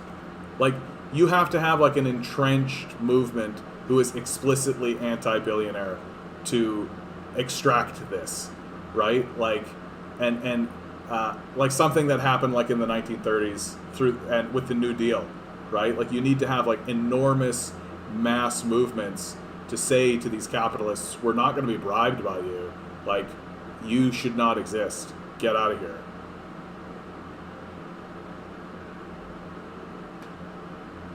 But still, it pushed him down. If you know, this is Netanyahu. Yeah, his ego has been wounded. Yeah, you're making it very personal, Ruth. I like it. I like it. Take that, Netanyahu. Get out of here. You don't want to Georgia. Yeah, I appreciate it. DJ, oh, here we go. Check this one out. Oh, here we go. Check this one out. So who went to that Nazi Canadian Party meeting on November 14th, 1965? Among those present at the rally were Jean Jaudoin, a progressive conservative candidate in the 1965 federal election, and Gilles Cayet, I think I did it, future Socialist Credit Party of Canada Member of Parliament. Yeah, like, fascists exist. We should get rid of these guys. Yeah, kind of policy Epstein talked about. Like, and this is what blows me away, dude. Like, we have the names of people who were on the flights with Jeffrey Epstein. And in my view, that alone should be enough for us to be like, excuse me? Like, you don't get to just, like, hang out with Jeffrey Epstein. Who was on the flights with Jeffrey Epstein? Here you go. Names of everyone who flew on Jeffrey Epstein's planes. Subpoenaed. Oh, it's subpoenaed. They're not actually going to tell us. They're not actually going to tell us. Oh, come on. Come on. Anyway, but so people like Donald Trump, obviously, but like Clinton, right? Like Bill Clinton was on these flights. Steven Pinker was on the flights. Like, these people should be completely discredited. Like, if they show up anywhere, the only thing they should be able to hear is a cavalcade of booing. Yeah. Thank you, Robert. Thank you. Anyhow. Oh, and this all goes back, like, the idea that China is going to balkanize itself, that's not going to happen. Like, it's just not going to happen. You just need to take a look at, like, looking at the Belt and Road. I need to put this in a different place. It's too difficult. Like, this is the Belt and Road Initiative, right? Like, China's not balkanizing, man. Like, if anything, they are extending their power in throughout the world, right? Like, everything you're seeing here, these are high-speed railways. China's not balkanizing. If any place is under threat of balkanizing, it's the United States. Like, this place is falling into a civil war that is observable, right? It's falling into a civil war. And this idea that China, which is building infrastructure, is getting its own people out of poverty, is not facing internal conflict or struggle on high levels outside of, like, very specialized situations like Hong Kong, which is a specialized situation. Hong Kong was owned by the British for a long time and then flipped over to Chinese ownership, and there's a whole political situation which is unique to Hong Kong, which in my view China is actually kind of bungling and making an idiot of itself. But it's not gonna create a giant balkanization movement in China because of things like the Belt and Road Initiative. Meanwhile, like it's super easy for me to believe that like Texas, California, like sections surrounding New York, like it's super easy for me to believe that this all balkanizes. For sure it is. Like, why would California? And a big reason why is that there's lots and lots and lots of people who are starting to wake up and realize that all of the federal taxes they pay, and it's not small numbers, all of the federal taxes they pay are going to just destroy people, are going to like maintain this open air prison in Gaza, is going to maintain this Yemeni genocide. I mean, Robert, China is a systemically Chinese supremacist nation. I don't think I agree with that statement. I think that there's a lot of like, if that were true, then the money that they spend on minority groups kind of wouldn't be happening, right? Like, in America, they're creating gigantic institutions to keep black people in ghettos and keep them away. In China, they're like literal. Like, here's a great example. So China passes the one child policy, which I think ultimately China views as a mistake. That it was an experiment that they did, and it didn't really work. But so they passed the Chinese one child policy, but minority groups need not apply. They didn't have to abide by the one child policy, right? So if the statement is that China is a systematically Chinese supremacist nation, then well, there's all of these examples where China does things for Han Chinese, what's called Han Chinese, but leaves minority groups out of it because they're like, or they'll like fund, go into like places where there are minority groups and put lots of funding in there. So I just don't see it that way. I think that China is at least attempting to integrate and improve the quality of life for minority groups. So I don't think it's fair to call them Chinese supremacists. I just don't think it's fair. You can say that they're authoritarian, because obviously they are. You just need to look no farther than Hong Kong, right? Obviously they have an authoritarian viewpoint, which is why I think what they're doing in Hong Kong is a mistake, because there is no other interpretation.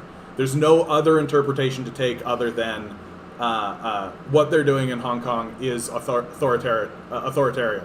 You literally just need to look at what they did to the democratic system there to just be like, oh, like there were people who were being elected who were more on the, not anti-Beijing, but certainly like pro Hong Kong, and there were the stewing of like of an independence movement going on in Hong Kong. And then China comes and like fundamentally changes the way the electoral system works in Hong Kong, which leads to mass demonstrations, which leads to this whole thing. And ultimately it's going to fail. Like, it's going to fail, and China's not going to win this fight. And it's so stupid because there's like Hong Kong, there's only 7 million people in Hong Kong. Like, what's the fight for, right? Like, what's the fight for? And ultimately, I think China will lose. That Hong Kong will reclaim its own democratic structures, and likely will vote for its own independence. And the only way that China can get what it wants is if it continues acting in this authoritarian way in order to kind of move forward with the one China, the one China policy in a very fundamentalist kind of a way, which I think is a mistake. Yeah, Ruth, Lolita Express flight logs all the people that were at the island. Yeah. Can I find it? Because I kind of abandoned it pretty quick. Lolita Express flight logs.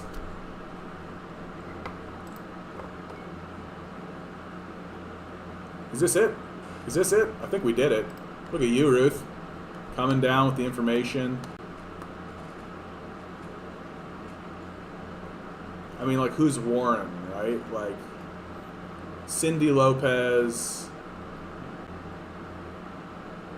Bill Clinton. Here you go. Bill Clinton with 4 Secret Service. Right? Oh, yeah, this is great. Who else we got here?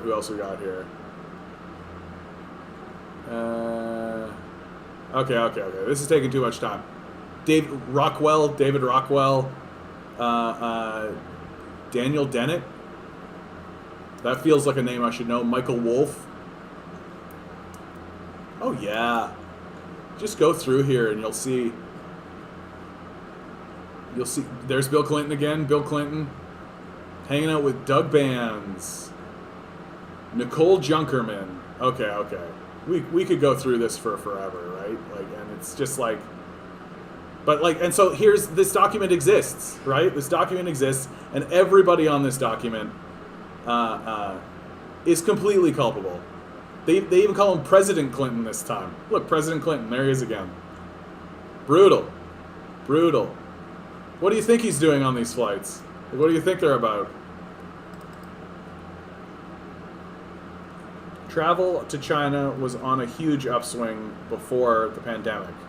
What's this? Go away, close. Yeah. Well, because China, what's fascinating about China is, like, everyone really does focus on, like, the modernization of China and how it has these cities and they came out of nowhere and they built up and all this kind of stuff.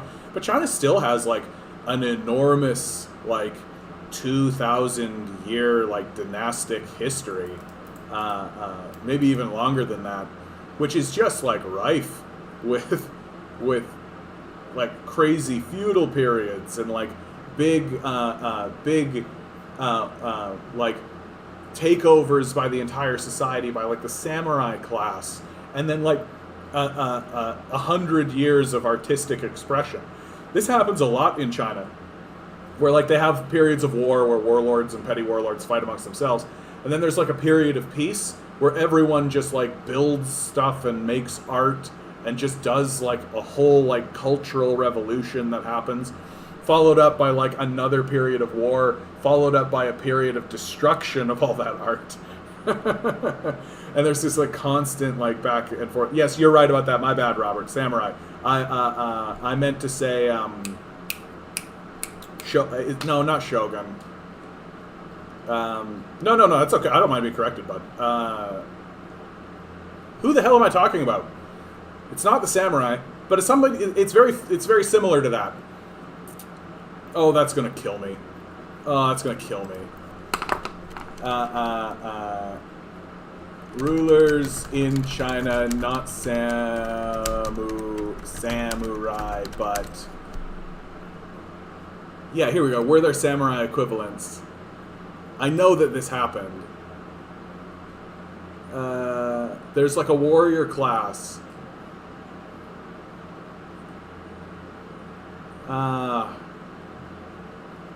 Yes. Okay.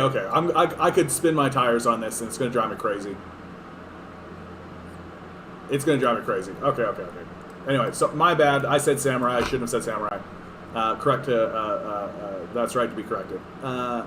But, like, so we have these, like, periods of time where, like, a warrior class takes over the society, where, like, the society is broken into feudal, like, all of these, like, Jiangxi, Guangdong, right? Fujian. These are all kingdoms, right? These lines that are drawn are all feudal kingdoms. And there's this enormous and rich history that exists. And what's so interesting is that there's so damn much of it in China that they have a real sort of casual attitude towards the destruction of a lot of their architecture, a lot of these places.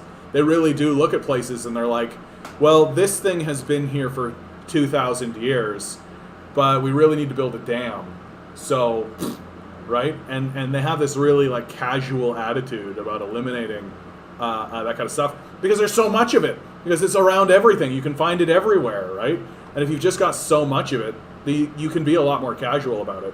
And that really speaks to, like, something like China is a different place, man. It is a different place, and the people who live there have a very different attitude of how the world is and how they operate in it. And they have a much more transient sort of viewpoint. Like, when the Chinese built the Three Gorges Dam, for example, the largest dam in the world, the Three Gorges Dam, they had to clear out a place. They had to clear out like 2 million people. So that's like 3 Winnipegs, right? If you're from Canada, you know Winnipeg. So they had to clear out 3 cities the size of Winnipeg in order to build the Three Gorges Dam. And the Chinese people were just like, oh, okay, we're going to build that dam. You got to clear us out. Okay, where are we going? Oh, there's another city over here. Okay, right? There was no big protest movement. There was no big like hullabaloo about it because the Chinese people understand that they're going through this like massive transition, right? That like Mao's Great Leap Forward, like the people wanted to go with him, and when new leadership comes into place and does incredible things, like the growth that China has experienced is the only way to describe it is miraculous. It's like these guys went from literally like mud huts and like sticks and paper to like modern cities in the space of a single generation. That like it's absolutely brilliant. Hey, sorry I'm late. I'm pissed the Liberals and Conservatives voted to cut CRB. Cuts to CRB. These assholes. No.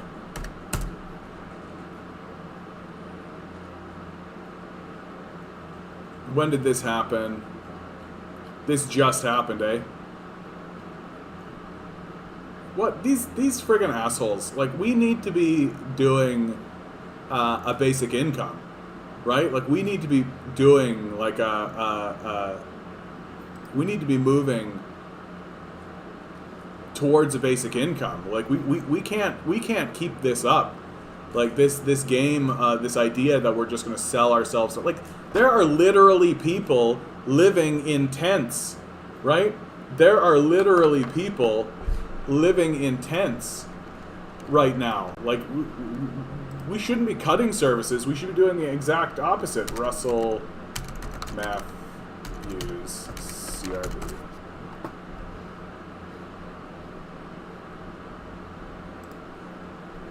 Don't miss APT.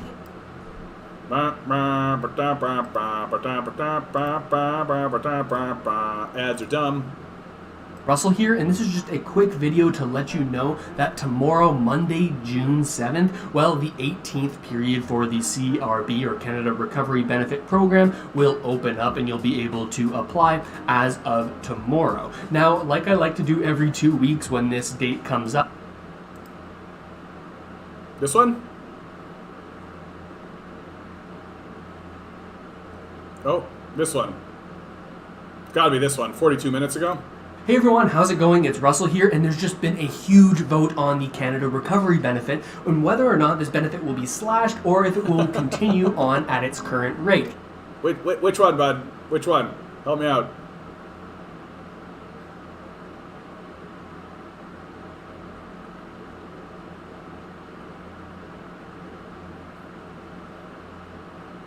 Like, it has to be his most recent one, doesn't it? Like...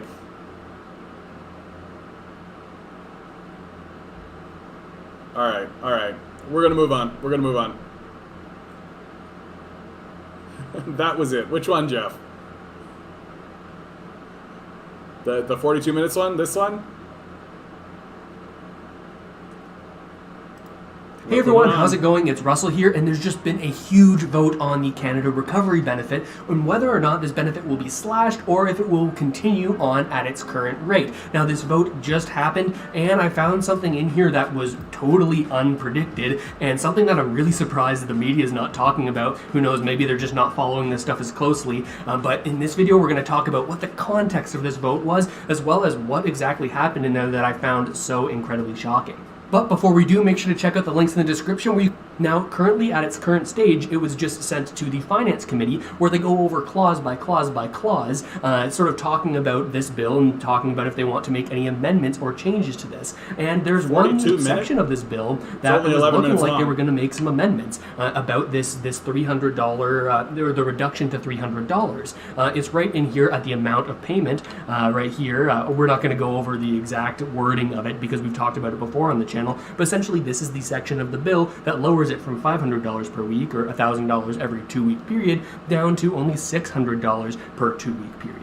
Now, since this is such a mammoth bill, it's taken them a huge amount of time to get to this section of the bill where they specifically talk about, clause by clause, the CRB changes. Now, based on previous statements from members of parliament who are members of this finance committee... Okay, so, look, we get the gist of it. The Liberals and the Conservatives agree that they need to lower the CRB because what they're doing... yeah, of course it's liberal hypocrisy, right? But what they're doing, and it's really obvious what they're doing, right? And first of all, thanks for this connection. I didn't know about this guy, and I'm glad to see that somebody's out there chatting about this. So yeah, absolutely, 42K subscribers, well earned, sir. When the Liberals passed the CERB, right? It was done out of desperation. It was done. Very much like, oh, we don't know what to do, let's do it. And so what did they do? They passed a basic income, right? And that's what it was. It was a basic income that they passed. And then the Conservatives stood up and reprimanded them, and the capitalists stood up and reprimanded them for doing this. And fundamentally, the Liberals have agreed. They've agreed and they've come to heel, and now this whole thing is about weaning the populace off of support systems, ignoring the fact that there are tent cities, ignoring the fact that any of that exists, ignoring the disabled, ignoring the people living in poverty, ignoring the people living in shelters. Those are all invisible people. They don't matter. And if cutting more of the CRB down means that we get more people living in the tent cities, means that we get more people living in the shelter system, so what? Right? So what? That's what the Liberals and the Conservatives are working on and working towards. They're not interested in doing some kind of long-term system. And the Liberal, you're talking about Julie Dvorak, right? The Liberal who put a UBI in. Now, there is an argument that could be made that says that what the Liberals are planning, it is possible that, well, yeah, we should cut down and wean off the CRB because we're going to implement a basic income, and we don't want those two policies at the same time. But if that were the truth, then you could implement a basic income and just fold the CRB right into it, right? And 100%, in my view, the Julie Dvorak's introduction of a private members bill for the basic income, which has happened, is completely being done for political optics. So that the Liberals can go into the next election and make the claim that they are working on a basic income. So when the NDP and the Bloc and the Greens stand up and say we need a basic income in this country, the Liberals can say, yeah, of course, we need a basic income. Look, we're working on it, right? We have a bill. It's already in its second reading, let's say, right? They can make that claim, and then, of course, when they get elected, they can just forget about it, because that's what Liberals do, right? They obfuscate and confuse the issue when best they can. No, I think that Trudeau probably sees the passing of the CERB as his largest blunder as a politician, right? That he doesn't view it as oh, we passed the CERB and then that was the stepping stone into a basic income, and instead he views it very much oh yeah, we were too hasty.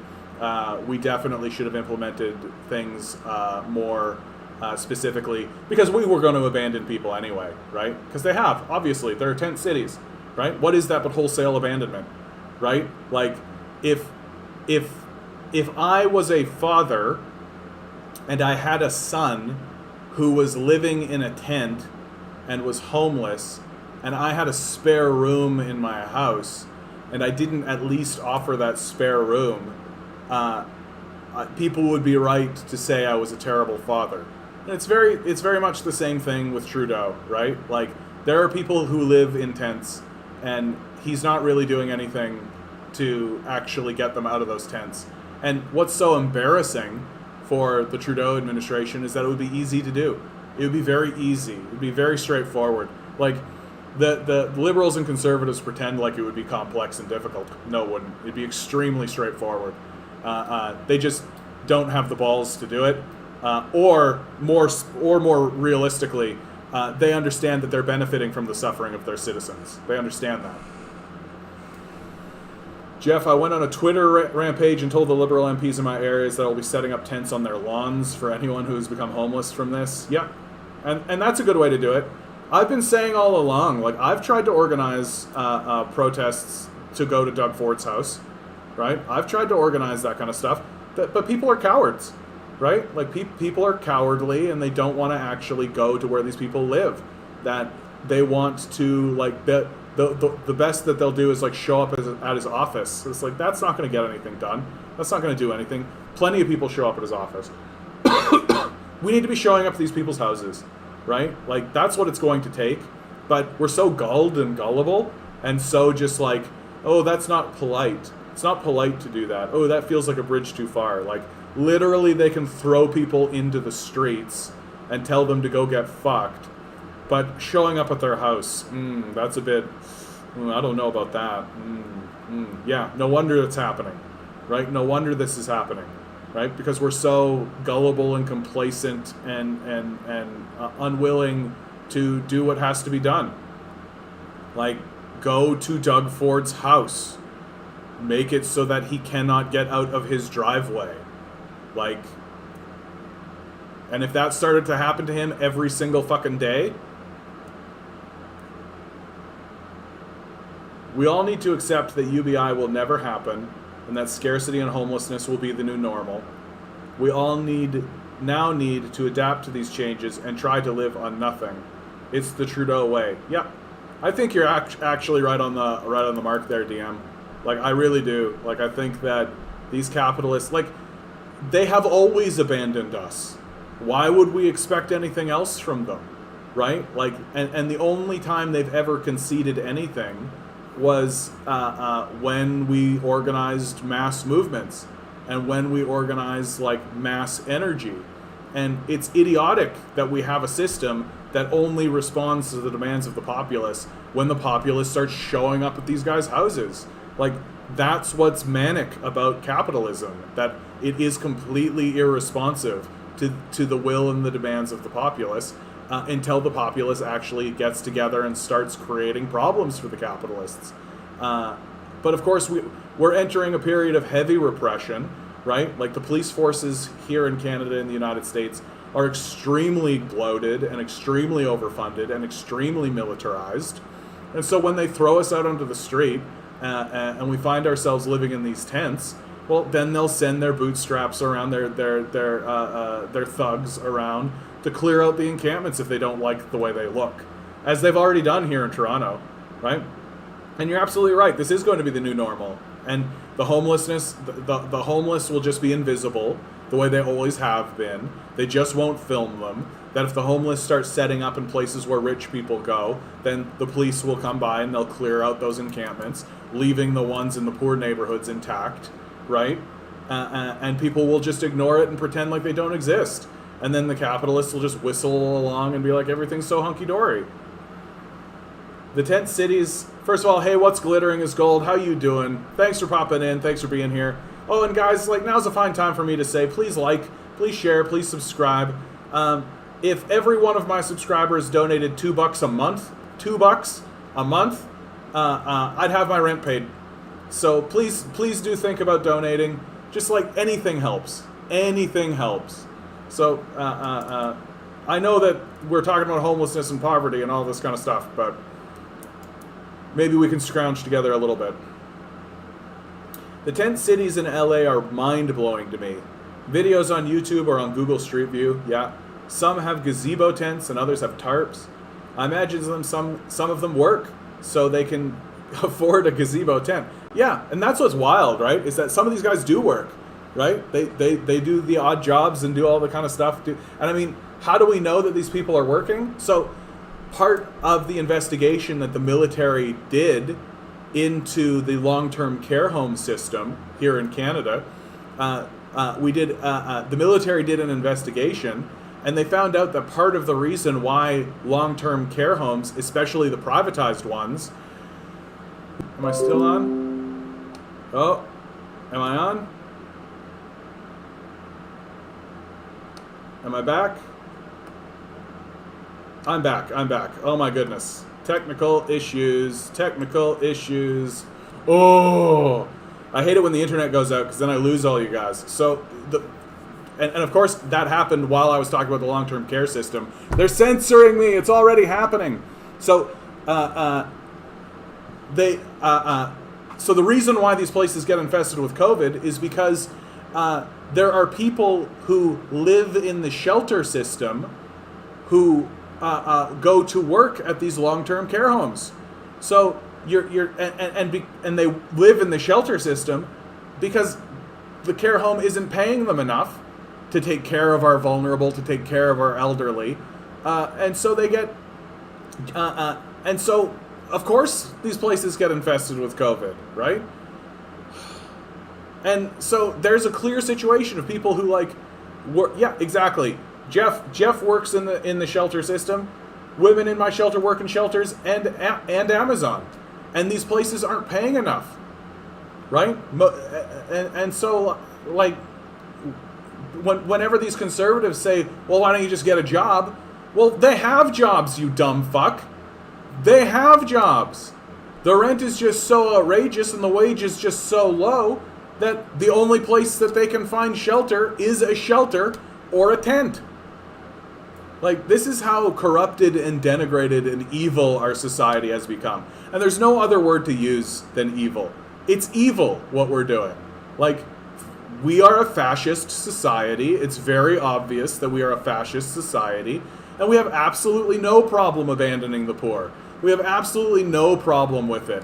And we're just going to keep voting conservative and we're just going to keep voting liberal because guess what? We are a white supremacist fascist nation and we like it.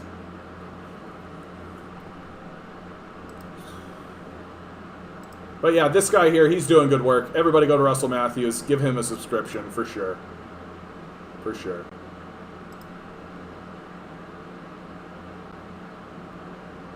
Every once in a while, I remember the hot coffee case and how we as a society villainized a horrifically injured little old lady in support of a massive corporation, McDonald's, and how all the signs of this twisted dystopia have always been there. Yeah. And they're going to get much more obvious, as you were saying before, DM, right? Like this statement you made here, DM, it's really struck me because of its clarity. We all need to accept that a UBI will never happen and that scarcity and homelessness will be the new normal.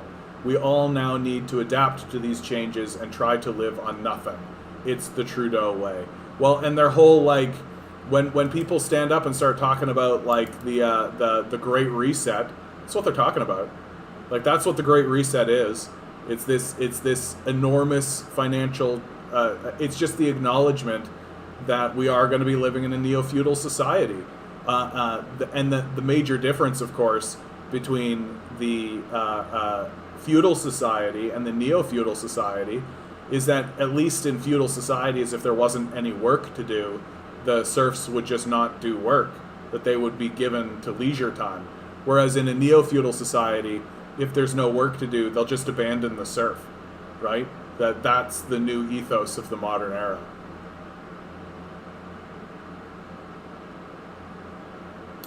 Friends ask me where to hang out this weekend. I don't know. I didn't think I'd get this far. Yeah. I feel like this opening is happening a bit hastily. The numbers got pretty low. Like, they're in like 500 territory now. But like, I'm still quite suspicious.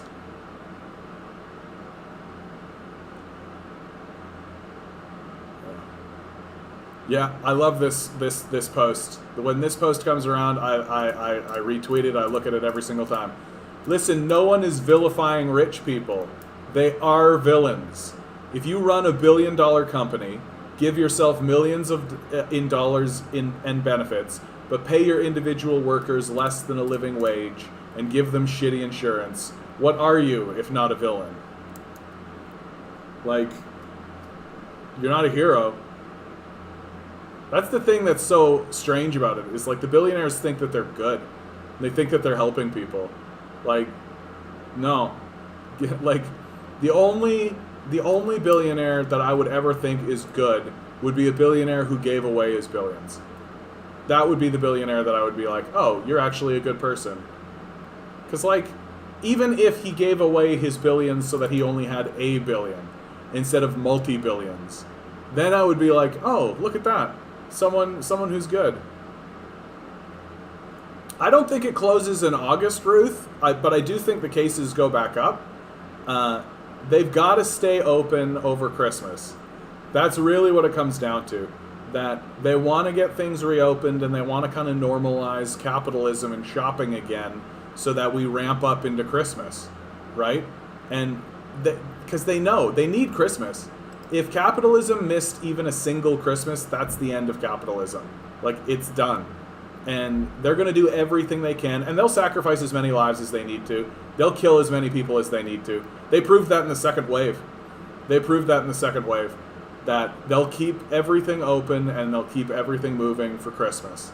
And a guy like me, who probably is not going to be able to make a living off of this channel by Christmas, is going to have to get a job over Christmas, right? So I'll be back out there working, doing, the shitty service work for these Karens and Kens. What if I told you, while you were worried about socialism taking away your freedoms, capitalism stole your pension, your savings, destroyed the climate, shipped your jobs overseas, robbed your health care, destroyed your education, shackled you with debt, leaving you only with xenophobia, racism, and guns? Yeah, like that's some clarity for you. That's just some hard line, like, truth right there. The flag of China if it were a fascist capitalist state pretending to be socialist. Weird. I mean, not weird. It makes sense that there would be... yeah, the right-wingers when they don't want to change Peru's constitution. Fuck it, I'm gonna delete it myself. SpongeBob memes. 21 days between phases is too long. I need to rant. Feel free to ignore it. Will do, bud.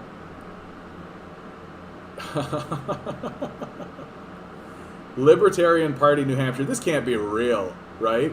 Like, this has to be like a satire post, right? Like, this can't be actually legalize child labor. Children will learn more on a job site than in a public school. This is where we're at, folks. This is where we're at. I wish all liberals we're not on your side either. Yeah. The Wall Street the Wall Street Bets story, the GameStop story is really picking up. I have 2 shares of GameStop, and it's climbing. It's climbing, right? If it shoots up to above 500 a share, that's when, because there were big players who bought GME back at like 450, and if it shoots up above 450, that's when they start to consider selling, and that's when these hedge funds really start to lose. Thanks, DJ Bud. Thanks for popping in. I really appreciate it, man. What your contributions to the chat, I really appreciate them. So thanks for coming in.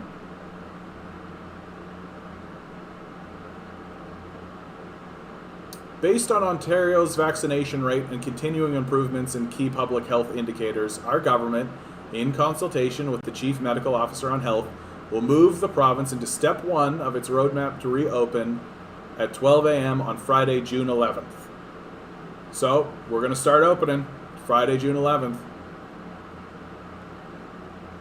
You know what that means, though, of course. It means that everybody's like, they're going to be like, oh, we're going to start to reopen, so that's it. We're just going to do whatever we want and start acting like a fool.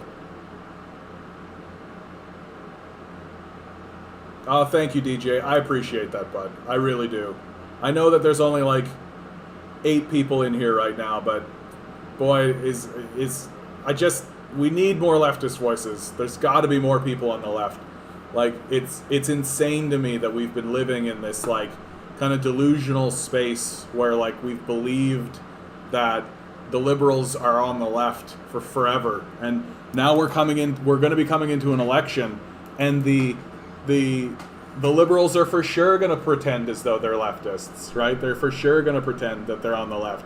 And we need voices in place and ready to go to be like, these liberals are not leftists. They're not even centrists, right? They're right-wingers.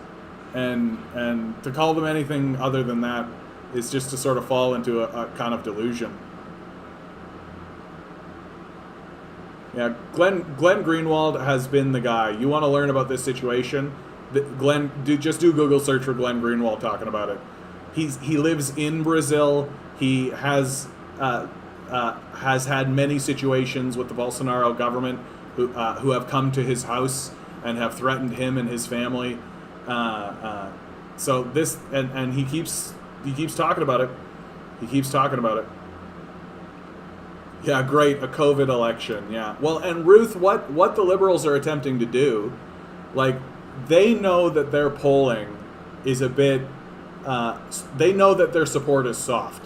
They're well aware of it by now, and it's something of a truism that a culture that's in crisis will defer to the. Bye, DJ. Thanks, bud. Will defer to the party that's in power. So the party that's in power enjoys a bit of a bump in polling and support, and so Trudeau is going to try to plan this election to carry him through, right? So that the COVID bump will kind of carry him through, and we'll see. I really hope that the NDP and the Greens and the Bloc really come out swinging. Oh, Sidian again. Are you gonna leave like you did last time, bud? I mean, you pop in, you say this nonsense phrase that doesn't actually mean anything, and then you just leave. Typical capitalist, right? Cowardice.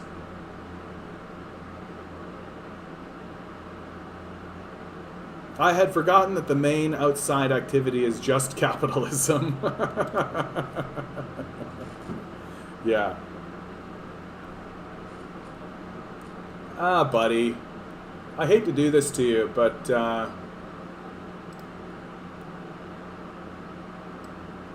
I'm just gonna get rid of you. Like, you're just not contributing anything to the conversation. You can go into timeout too. You're welcome to participate, bud, but I don't need an idiot in chat. Like a cowardly moron. Like I just don't need anybody like that in chat. You can come in and ask questions and be respectful, but if you're going to come in and just be an idiot, bye. People will vote in an emergency if there's no CRB and people have to go on social services. Well, and this is the thing, is that they're hoping to time it so that like the liberals will get into power again, and then they can really start plunging it downward, right? Because they've got another 4 years. They can just, if they can time it so that they can make the claim that, like, we got you through, right? We got you through this pandemic. We all did it together. We can make it happen. And lots of people will buy that because Canadians are extremely gullible, and so we'll be suckered into this conversation, and or we'll be suckered into supporting the liberals based on this idea that, like, oh yeah, we're gonna go together with the liberals and all of this, and then once the liberals get in power, they'll have power for 4 years, and that's when they'll really start to gouge into the public. And that's when they'll really start to cause the public problems. And hopefully, I'm hoping that it ends up being at least a liberal minority. It's a minority now, and I think Canadians rather like minority governments. So we'll see, though. It could swing in the liberals' favor. because again, Canadians are extraordinarily gullible, and will swallow anything they're told. So I could see a path for the Liberals getting a majority government, which is a disaster for Canada. I don't think people are as gullible when they are peed off before this pandemic came. They were more, yeah, my blood is boiling. Well, my blood is boiling too, Jeff. Like, I mean, that's the whole impetus for this live stream, is to just like, let's get the angry people into one space and let these guys know. Oh, on that thread, Socialist Action has just done a podcast of their own. They're starting to put together podcast kind of stuff, and they've just put it on their channel. Just do a Google search for Socialist Action. You'll find them. Really great podcast. Really worth a listen.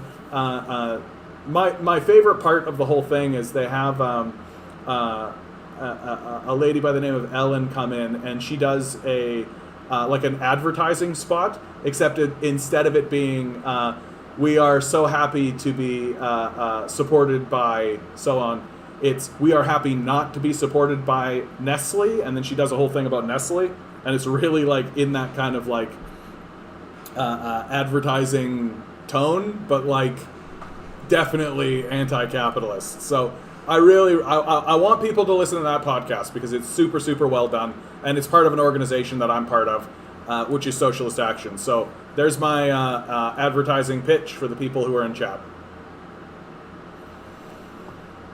Insulin has become so expensive that as many as 1 in 4 people with diabetes are now skipping life-saving doses. Yeah, insulin manufacturers murder diabetics with price gouging. Fix this headline for you. Brutal. I know a few people who just went on OW and are terrified and asking me all sorts of questions about it. Send them my way, Ruth. Get them into the live stream, man. Let's have a big chat. Let's have a big chat about Ontario Works, and let's get a big chat about ODSP. Let's get a big chat about Doug Ford. Let's get a big chat about how the policies of neoliberal capitalism moving forward are policies of abandonment. That their strategy is abandonment. And their goal ultimately is to create a neo-feudal system and maintain it through the power of the police state. That's the goal, right? Will it work? Well, only if we keep voting liberal and conservative. Only if we keep taking liberals and conservatives seriously, which we shouldn't. Well, I mean, we should insofar as we take villains seriously, but we shouldn't take them seriously insofar as we should maintain their viewpoints as serious. Nunavut lifts 14-day quarantine requirement for fully vaccinated travelers. There you go. After status quo exposed them, Amazon takes down union-busting signs in New York warehouse. Yeah, of course. Yeah. Like, oh, look. If you actually do real journalism, it has an impact, right? This is the reason why traditional media outlets, like traditional, like your CNNs and your MSNBC and your Fox Newses and all this, why they're losing viewership. It's because the only story anyone actually wants to talk about is how the billionaires have bought the society and have bought the politicians and own everything, right? That's the only perspective that anybody wants to hear about. And these companies are owned. And then, of course, your state-run media, well, they can't report on that because the politicians are bought by the billionaires. So all of the traditional media cannot actually tell the story that people want to hear. And so channels like mine and channels like all over YouTube and like Jimmy Dore and all this kind of stuff are seeing wide success because these voices, like me, I'm willing to say out loud to everyone, hey, billionaires are sociopaths. They're completely unjustifiable. They're parasites who take over everything and abandon huge sections of the population. And when I say that out loud, lots of people go, yeah, that's right. That's my lived experience. That aligns neatly with what I'm seeing and experiencing in my life. And then you turn on like CTV and Global, and it's all bullshit. It's all total bullshit where they'll tell you a story, and then you're sitting there thinking to yourself, well, yeah, but aren't these organizations owned by billionaires? Aren't these organizations owned and operated by billionaires? Can we talk about that? And then CTV and Global News will just be like, and that's the news of the day, and that's it. And no, they're not going to talk about it. They're not interested in talking about it. Like, they'll have their panel discussion where they'll have a far-right fascist over here, and then they'll have a right-winger, and then they'll have a centrist, and that's it.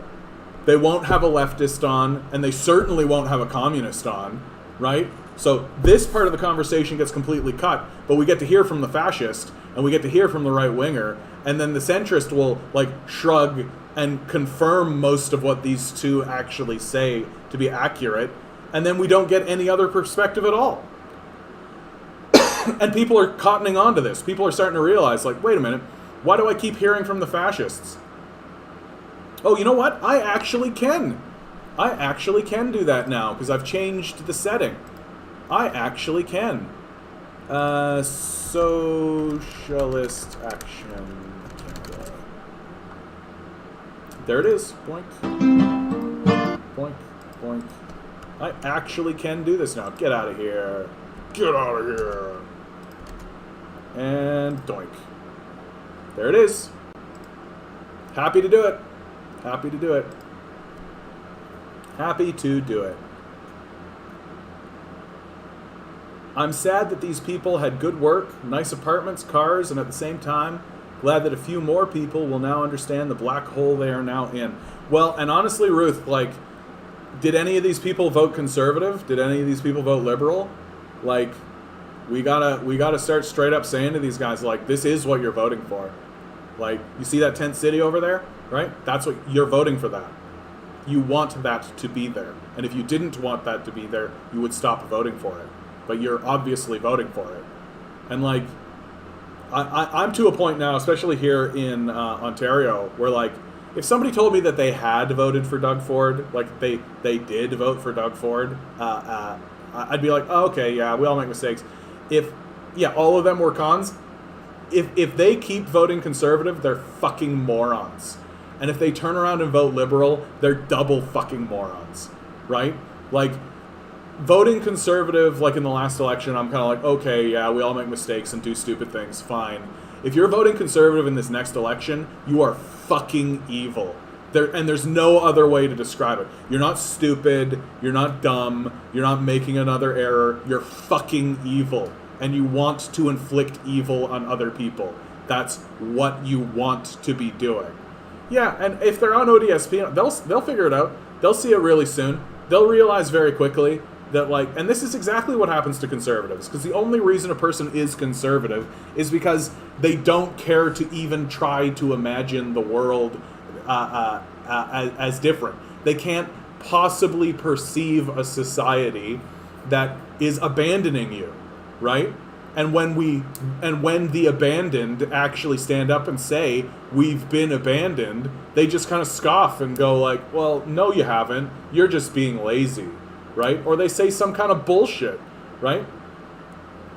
But I don't, like, and this is just it. Like, even conservatives, I wouldn't want to inflict even on conservatives what's coming, right? Like, sending people into these bug-infested shitholes called long-term care homes. I refuse. And that's why we're better than the conservatives. That's why leftists are better than right-wingers, because we want the best even for our enemies. That at the end of the day, while they're standing around trying to find ways to exclude people and abandon people and get them into tents and get them homeless on the streets, we're trying to figure out how can we get a basic income even for the people we despise. That's why leftists and communists are better than right-wingers. Because we want to help even our enemies, while they want to put them in gas chambers.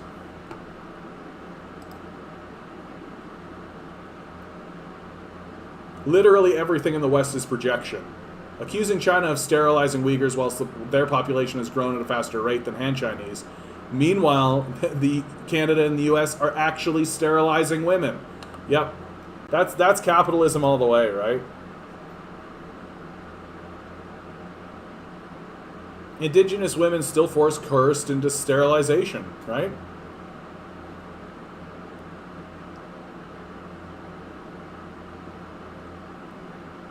Like, this is brutal, right? Like, this is brutal. This is the kind of story that, like, and it's shameful that our own government would then turn around and accuse any other country of sterilization, right? And it's, what's so annoying, actually, in this conversation that we're having about China, about the Uyghur genocide and the sterilization and all of that, all of which was just CIA bullshit, is that it makes it very difficult to legitimately criticize China, right?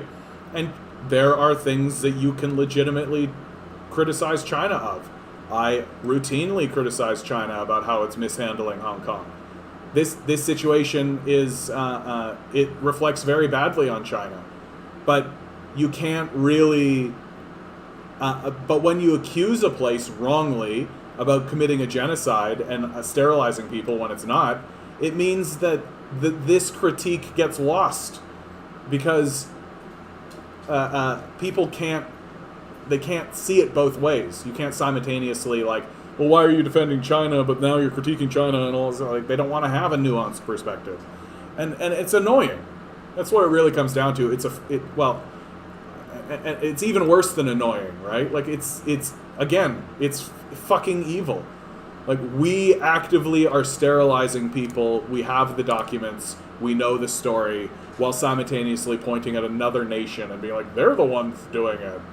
No, you dumbasses. Ugh. Yeah, don't know about y'all, but I can't wait to see what the CIA has in store for Peru. Yeah. Things are heating up with Taiwan. A bunch of American senators flew there, and China views it as a provocation. Well, I mean, part of what's happening in China is there's a great deal of paranoia going on amongst the ruling elite, and they're taking like a very, like, they're posturing in very firm ways, right? And they're making it very clear to America that they're not going to be pushed around, and so even small, and like there's a negotiation tactic where like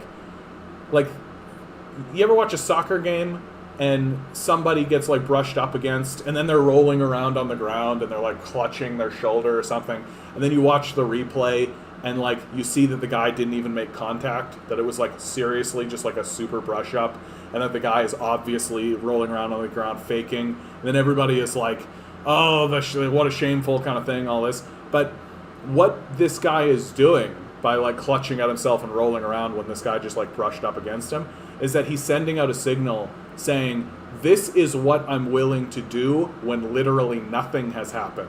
What do you think I'll do if you actually touch me? What do you think I'll do if you like put your hand on me? What do you think I'll do? What do you think that looks like?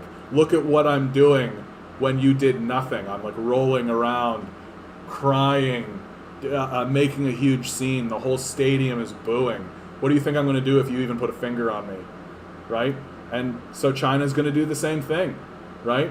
When anything happens, like in Taiwan or Thailand or in the Philippines, Indonesia, anywhere, they're going to make a huge fucking stink about it. Because if that's what they're going to do when nothing happens, what do you think they're going to do if you do something serious?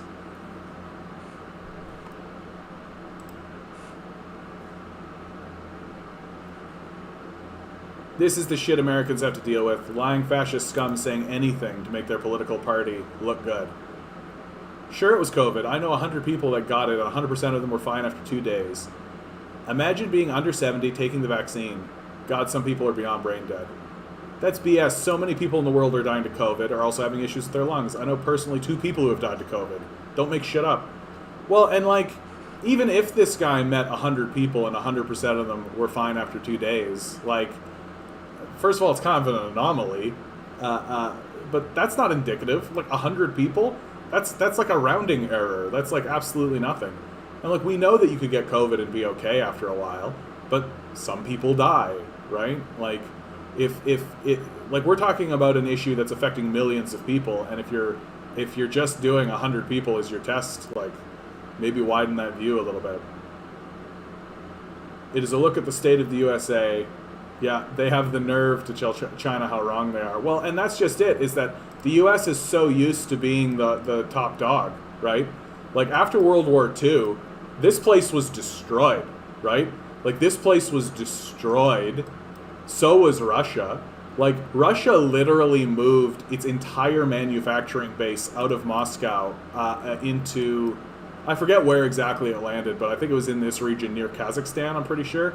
Like Omsk, I believe, right? They literally moved their entire infrastructure. So their whole thing was like, this whole place was completely decimated. Japan literally got nuked, right? Japan literally got nuked, right? China's in poverty, India's in poverty. This, the African continent is still reeling from the slave trade, right? So this whole place is just a smoldering ruin of capitalism destruction, right? South America is still being like inflicted by slavery from the United States. So who's the only person in the world? Who's the only country in the world? Like, this place had nothing happen to it. None of its infrastructure was touched. The only bad thing that happened to it was Pearl Harbor, right? Everything else completely in control by the state. So, like, by default, the United States comes out of World War II looking clean, right? And they're the superpower, and they're the ones that have been dictating terms for the longest time. And it's only now, like 80 years later, that China is able to be like, no, wait a minute. We're doing okay. We don't really need to listen to you.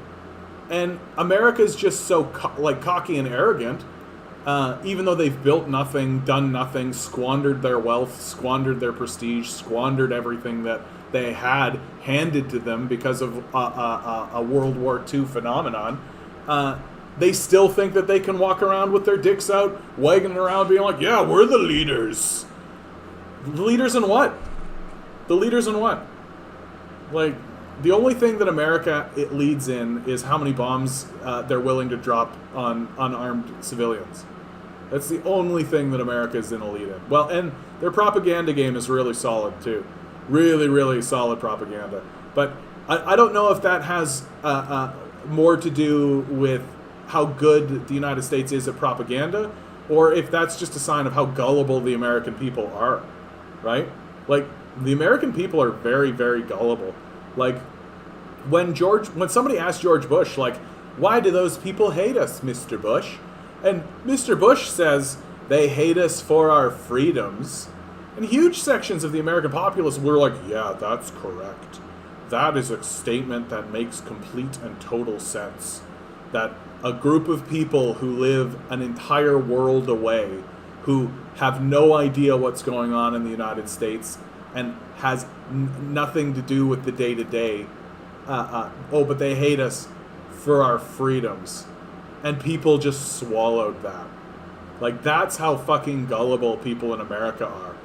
Like, they hate us for our freedoms. America, our baby. People standing up and saluting. As we remember D-Day, let's remember when it was bipartisan to be anti-fascist. Yeah. Yeah, like, it used to be cool to want to kill fascists, right? Like, if somebody stood up and said that they were a Nazi, you could shoot them and people would be like, yeah, okay, cool, right? When did that go away? When did it become not cool to want to kill like a literal Nazi? It doesn't make any sense to me. That's a good boy, buddy. I know, right? Nazis. I get talking about Nazis and Milo starts barking his head off. Okay, that's good, buddy. You got it. There's no Nazis. There's no Nazis, buddy. There's no Nazis. I know. Don't worry. The Fuhrer is dead.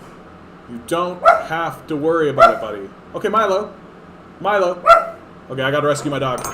It's the Nazi scourge. He's a good boy. I know, buddy. Nazis. I know, buddy. Do you want to come say hi to the chat? You want to come say hi to the chat? Say hi to the chat. Milo protects me from Nazis. Protects me from Nazis. He's Milo the dog. You're a good boy, buddy. Thank you.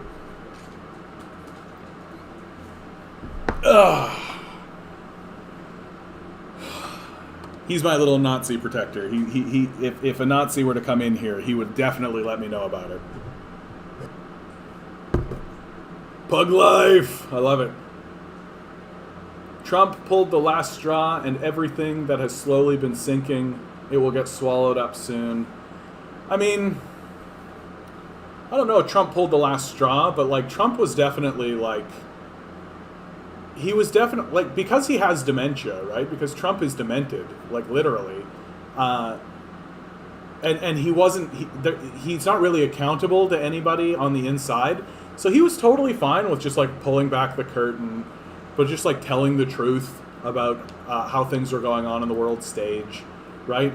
And, like, he would just say, like, nonsense stuff all the time. But within that nonsense stuff, he would just, like, outright admit that, like, he was the guy who was saying, like, why don't we just invade Venezuela? It's right there. Get the oil. Right? Like, he said that kind of stuff. And he was the first president to actually admit that the reason why they went into Iraq was to get the oil. But now the veil has closed again. We've got Biden, who's also demented, but at least defers to his handlers, right? At least listens. Oh yeah, Donald Trump. For God's sakes, guys, like, Donald Trump showed up. No, I just got to show this. Donald Trump pants on backwards. So Donald Trump. Oh.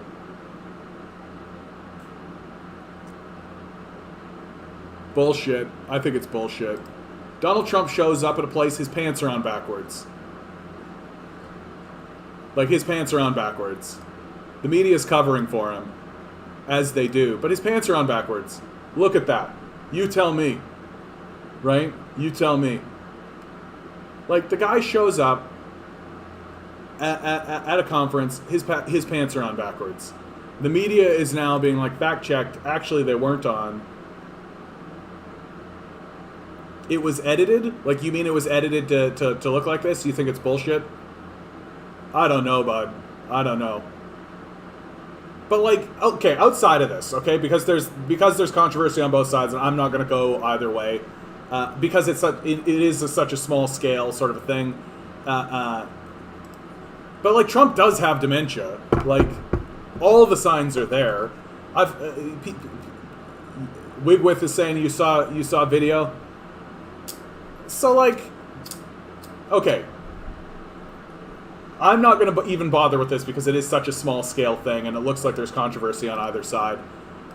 But, like, just listen, like, so often when Trump is presented to us, it's presented in sound bites, right? And the media, of course, is attempting to cover the fact that this guy has dementia, right? They can't let everybody know that they got thwarted by a dude who has dementia, right? And so, but what people have been doing, the Chapo Trap House guys have been doing this. They'll take, like, full manuscripts of interviews and stuff where he's talking, and they'll just read it out loud. And they'll have, like, the question, and then they'll read Trump's response. And you just, like, walk away from this stuff being like, yeah, this guy's got fucking dementia. Like, there's no other explanation for it. And it also tells you why he kind of talks the way he does, right?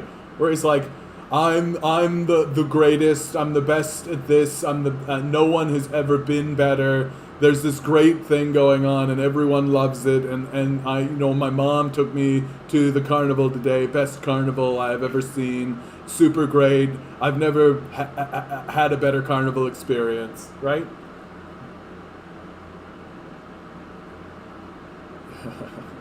Anyway, and so like Trump has dementia, and then then you got another guy, Biden. He also has dementia, but at least he's willing to defer to his handlers.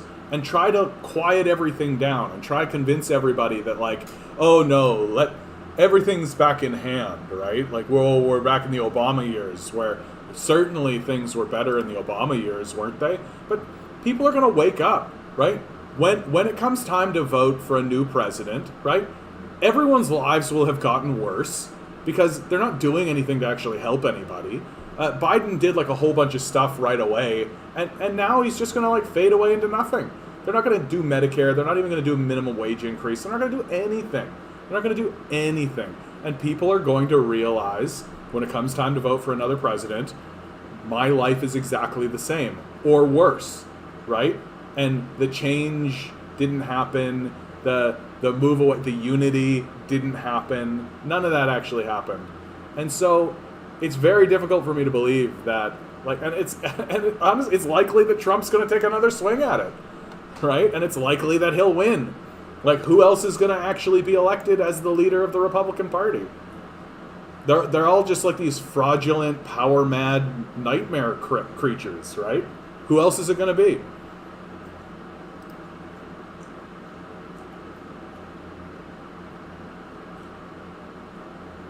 Yeah, don't give me hope. Yeah. We'll see. Winston Smith Jr. was killed by police in Minneapolis on June 3rd. Multiple police agencies were involved. No body cam footage at all. That already should be, like, if I'm a judge and I'm looking at the case and I'm like, so none of these guys had their body cam going on? So you coordinated this. That would, like, that's my new conclusion. I'm literally just like, oh, no body cams? So you guys are colluding to do this, like, already. They say he shot at him first. Yeah, I'm sure. What is known for sure is he was a really good hip-hop artist, and he wrote this beautiful song for his mother. Well, and artists are dangerous. They have to eliminate artists. Artists are extremely dangerous because artists articulate in easy ways that which has previously been inarticulated, right?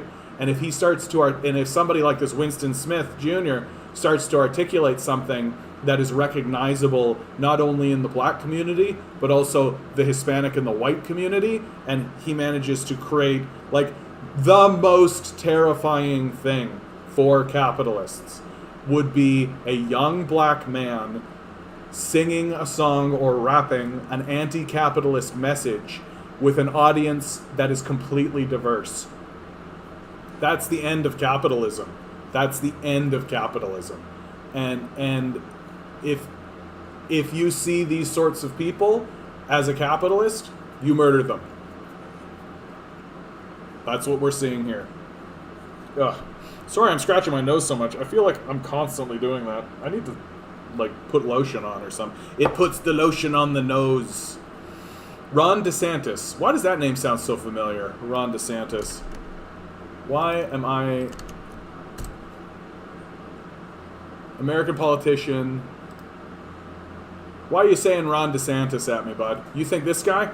You think he's gonna take a swing at the presidency? Ron DeSantis. I don't know. He's probably just another nut, right? I mean, he's from Florida. Burn. Eat it, Florida. Take that. Anyway. With the Peru elections leaning towards a very close victory for anti-imperialist Pedro Castillo, imperialist media are already pushing the narrative that their preferred candidate, the far-right pro-imperialist Fujimori, will stir trouble. Yeah, of course. Like, of course. Are we expecting anything else? I would love it if Peru, like there is a big leftist movement happening in South America, right? And if it all comes down to Brazil for me. If Brazil actually manages to elect a left-wing leader without that left-wing leader being cooed by the CIA or arrested or something, then this whole continent is just going to go left. And go left in, like, really, really big ways. They're just going to get rid of, like, neoliberal capitalism. And Like there's big stuff happening in Chile, big, huge attacks happening in Colombia from fascists. So, and if I'm living in South America, man, you got to be exhausted with it. Like it's been forever, constantly just being bombarded by these capitalists who are literally smiling, being like, "This is for your own good. Drop the bombs." Like, ugh. Jamal Bauman slams Biden for negotiating with Republicans.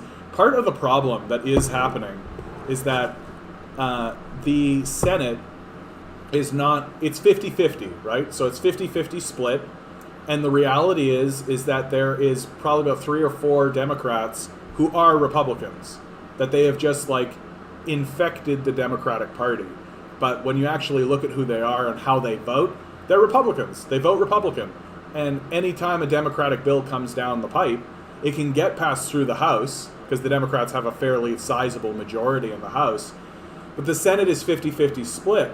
So not only do they need, one more Republican to come over to their side, they've got several Democrats who are Republicans. And so any legislation just gets killed in the Senate. And the hope here is for people who actually believe that electoral politics works in America. It doesn't. But for people who believe it, the hope is that in the midterm elections, the Senate will actually go fully Democrat. Well, not fully Democrat, obviously, but instead of it being 50-50, it'll be 52-48. And that's the hope. But what'll happen, of course, is that that'll happen, and then there'll be some other bullshit excuse that the Democrats will make up for why they can't pass any legislation, like they did under Obama. When Obama came into power, his first 2 years as president, he had super majorities in the House, he had majority in the Senate, and the Democrats held the White House, and they didn't do a thing with it, right? They'll just keep doing that. And as long as the populace gullibly accepts that that's happening just because of something other than what's the truth being that the Democrats are completely bought by the corporate power structure and are willfully obstructing because the corporate power structure is happy with how things are. As long as people keep buying that line, it's just going to keep looking this way. Your brother is trying to start something in Bolivia. Can you talk more about that? What's he trying to start? Yeah, Biden is too soft. You need somebody who doesn't give a crap. Well, and Biden was the vice president during the Obama years. Biden is the one who passed a lot of this legislation that people are asking to be overturned. He's not going to do that. You're going to go to the guy who wrote and passed the legislation and fought for the legislation that you want overturned. No, he's not going to do that. Yeah, they can do something and not listen to the advice, but they're not going to. They're owned, right? They're not gonna. They like having billionaire friends. Yep, computers and a fruit that they have there. I don't know if I understand that, Ruth, but that's just a funny thing to say. Yeah. Yep, bye-bye 4-year degree. Canadian companies want workers faster. They just... The capitalist corporate system is going to do everything it can to plunge people into as much debt as possible. And if they can do that as fast as possible, because, the reality is that our whole economy is built on consumption and debt. And people who can't spend money on things like food and shelter, right? They need to go into debt to get those things. If a person wants to get educated, they need to go into debt. And the whole structure is built on debt. Debt's ultimately that people cannot and will not repay. And so the whole thing's going to collapse. The student debt bubble is going to explode, right? It's just going to explode. And all it would take is everybody just defaulting on their student loans at once, right? I mean, just blow the whole thing up. Sign was made by fellow mourners at a vigil on Parliament Hill.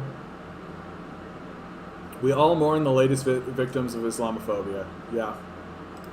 Well, it's so startling. The idea that a 20-year-old man would get into a vehicle and run down 4 Muslims. Like, there is definitely something wrong with that young man's mind. Probably a conservative. I need real suggestions on finding a living situation for very cheap in York region. What can I do? I mean, outside of like Kijiji or something, dude, and like if you're looking for very cheap, you're gonna end up in a room, right? Like you're gonna end up in like a boarding room situation. That's just like the reality of what our situation is like here in Toronto right now. Like you gotta get onto like Craigslist or Kijiji, and find somebody who's just renting out a single room for cheap. And you're probably like, it depends on how cheap we're talking. Because right now rent is absurd. Rent is outrageous and atrocious, and the idea that we're just gonna keep going this way, to me, is an insanity. It's an abomination. Like we're just gonna keep doing this, even though it's so obviously a failure. Well, yeah, of course. Like I wish I could even find a boarding room in York region. I don't think they really exist. Yeah. Well, and like, yeah, dude, you're not gonna find that price. You're not gonna find it. You're not gonna find it. Like, even a single room is not going to go for that price in the York region. Time for another plan, bud.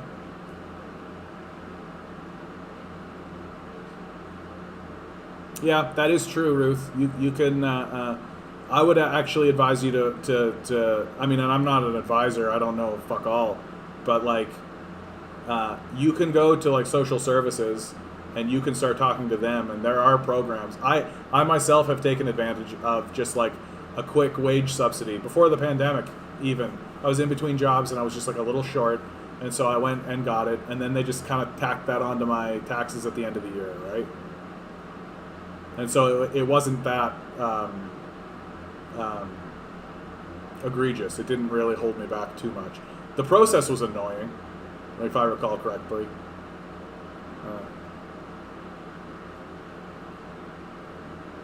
Foster care replaced residential schools for Indigenous children. Yeah, I've been saying this for a little while, and like it's absolutely true. There's more people in foster care and social services now than were in the residential school system, right?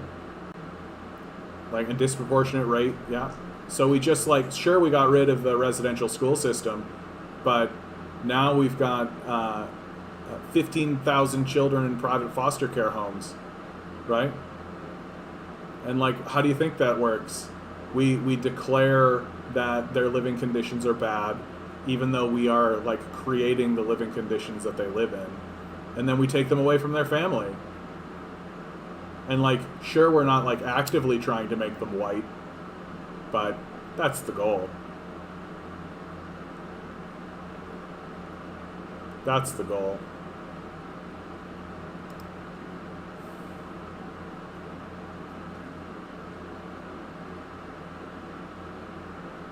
Jeez Louise, Jeff. OPHI, but you need to be 6 months homeless before you can apply for it? Yeah, exactly. How stupid. Let's make them homeless before we help them not be homeless. Yeah, they don't care about that. They don't care about that. Yeah, I remember that, Jeff. I remember that. Yeah, I really wanted to use your vocals, your footage, Jeff. I ended up using your footage, but I just couldn't fit in what you were saying. My apologies for that, but I only had so much space. It was good to see you there, too. It was good to see you. I wish more people had been there, but, like, part of the reality of having a protest, like, for disabled people is it's got to be quite difficult for people with disabilities to travel and get down there. I just think this is funny. Turning Lennon into Waluigi. He looks good in purple, eh? Lennon should have been walking around wearing purple all the time. Although, let's be straight. If you see somebody walking around wearing purple like this, you know right away that they're an asshole. Right? Right away, you're just like, that guy's an asshole.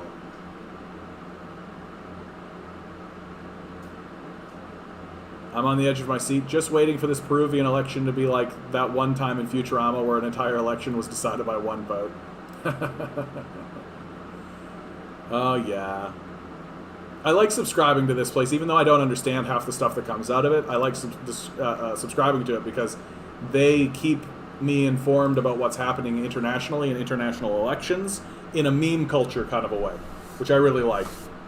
I do subscribe to Internationalist Left, but they're more like document based, and so you find about things kind of retroactively, whereas meme culture is like in the moment and like living. It's just people releasing stuff as it's happening because it's just like a sentence, right? Government. Everything Marx ever wrote. The internet. Socialism is when the government does stuff. I mean, I feel like socialists should start embracing this, because the reality is that, like, in America, they've been so bombarded with the propaganda that whenever the government does anything, it's bad, that, like, there does need to be some kind of counter movement that says, no, the government can do good things, right? And it should be the socialists that are saying it. So I just think things have gone so far into fascism that the road out of fascism towards socialism, it's going to be a long one for America, and I'd be surprised if they got out of it without a civil war. Oh yeah, the CRTC, that ridiculous bullshit. Ugh. All right, guys, we are getting... Here's a perfect picture. Let's put it on this beautiful picture right here. Thank you. Thank you, our Ontario, for this lovely picture.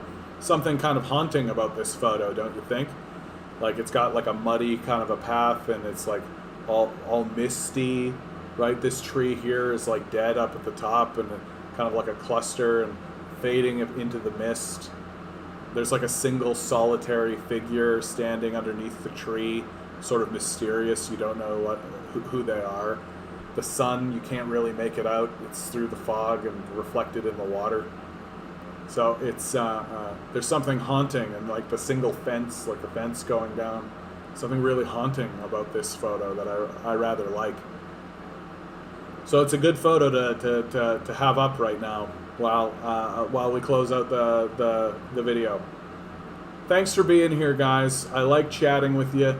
You guys are you make this really worth doing. I got to tell you, like, today was one of those days where I was sort of like, yeah, the live stream. Oh yeah, okay.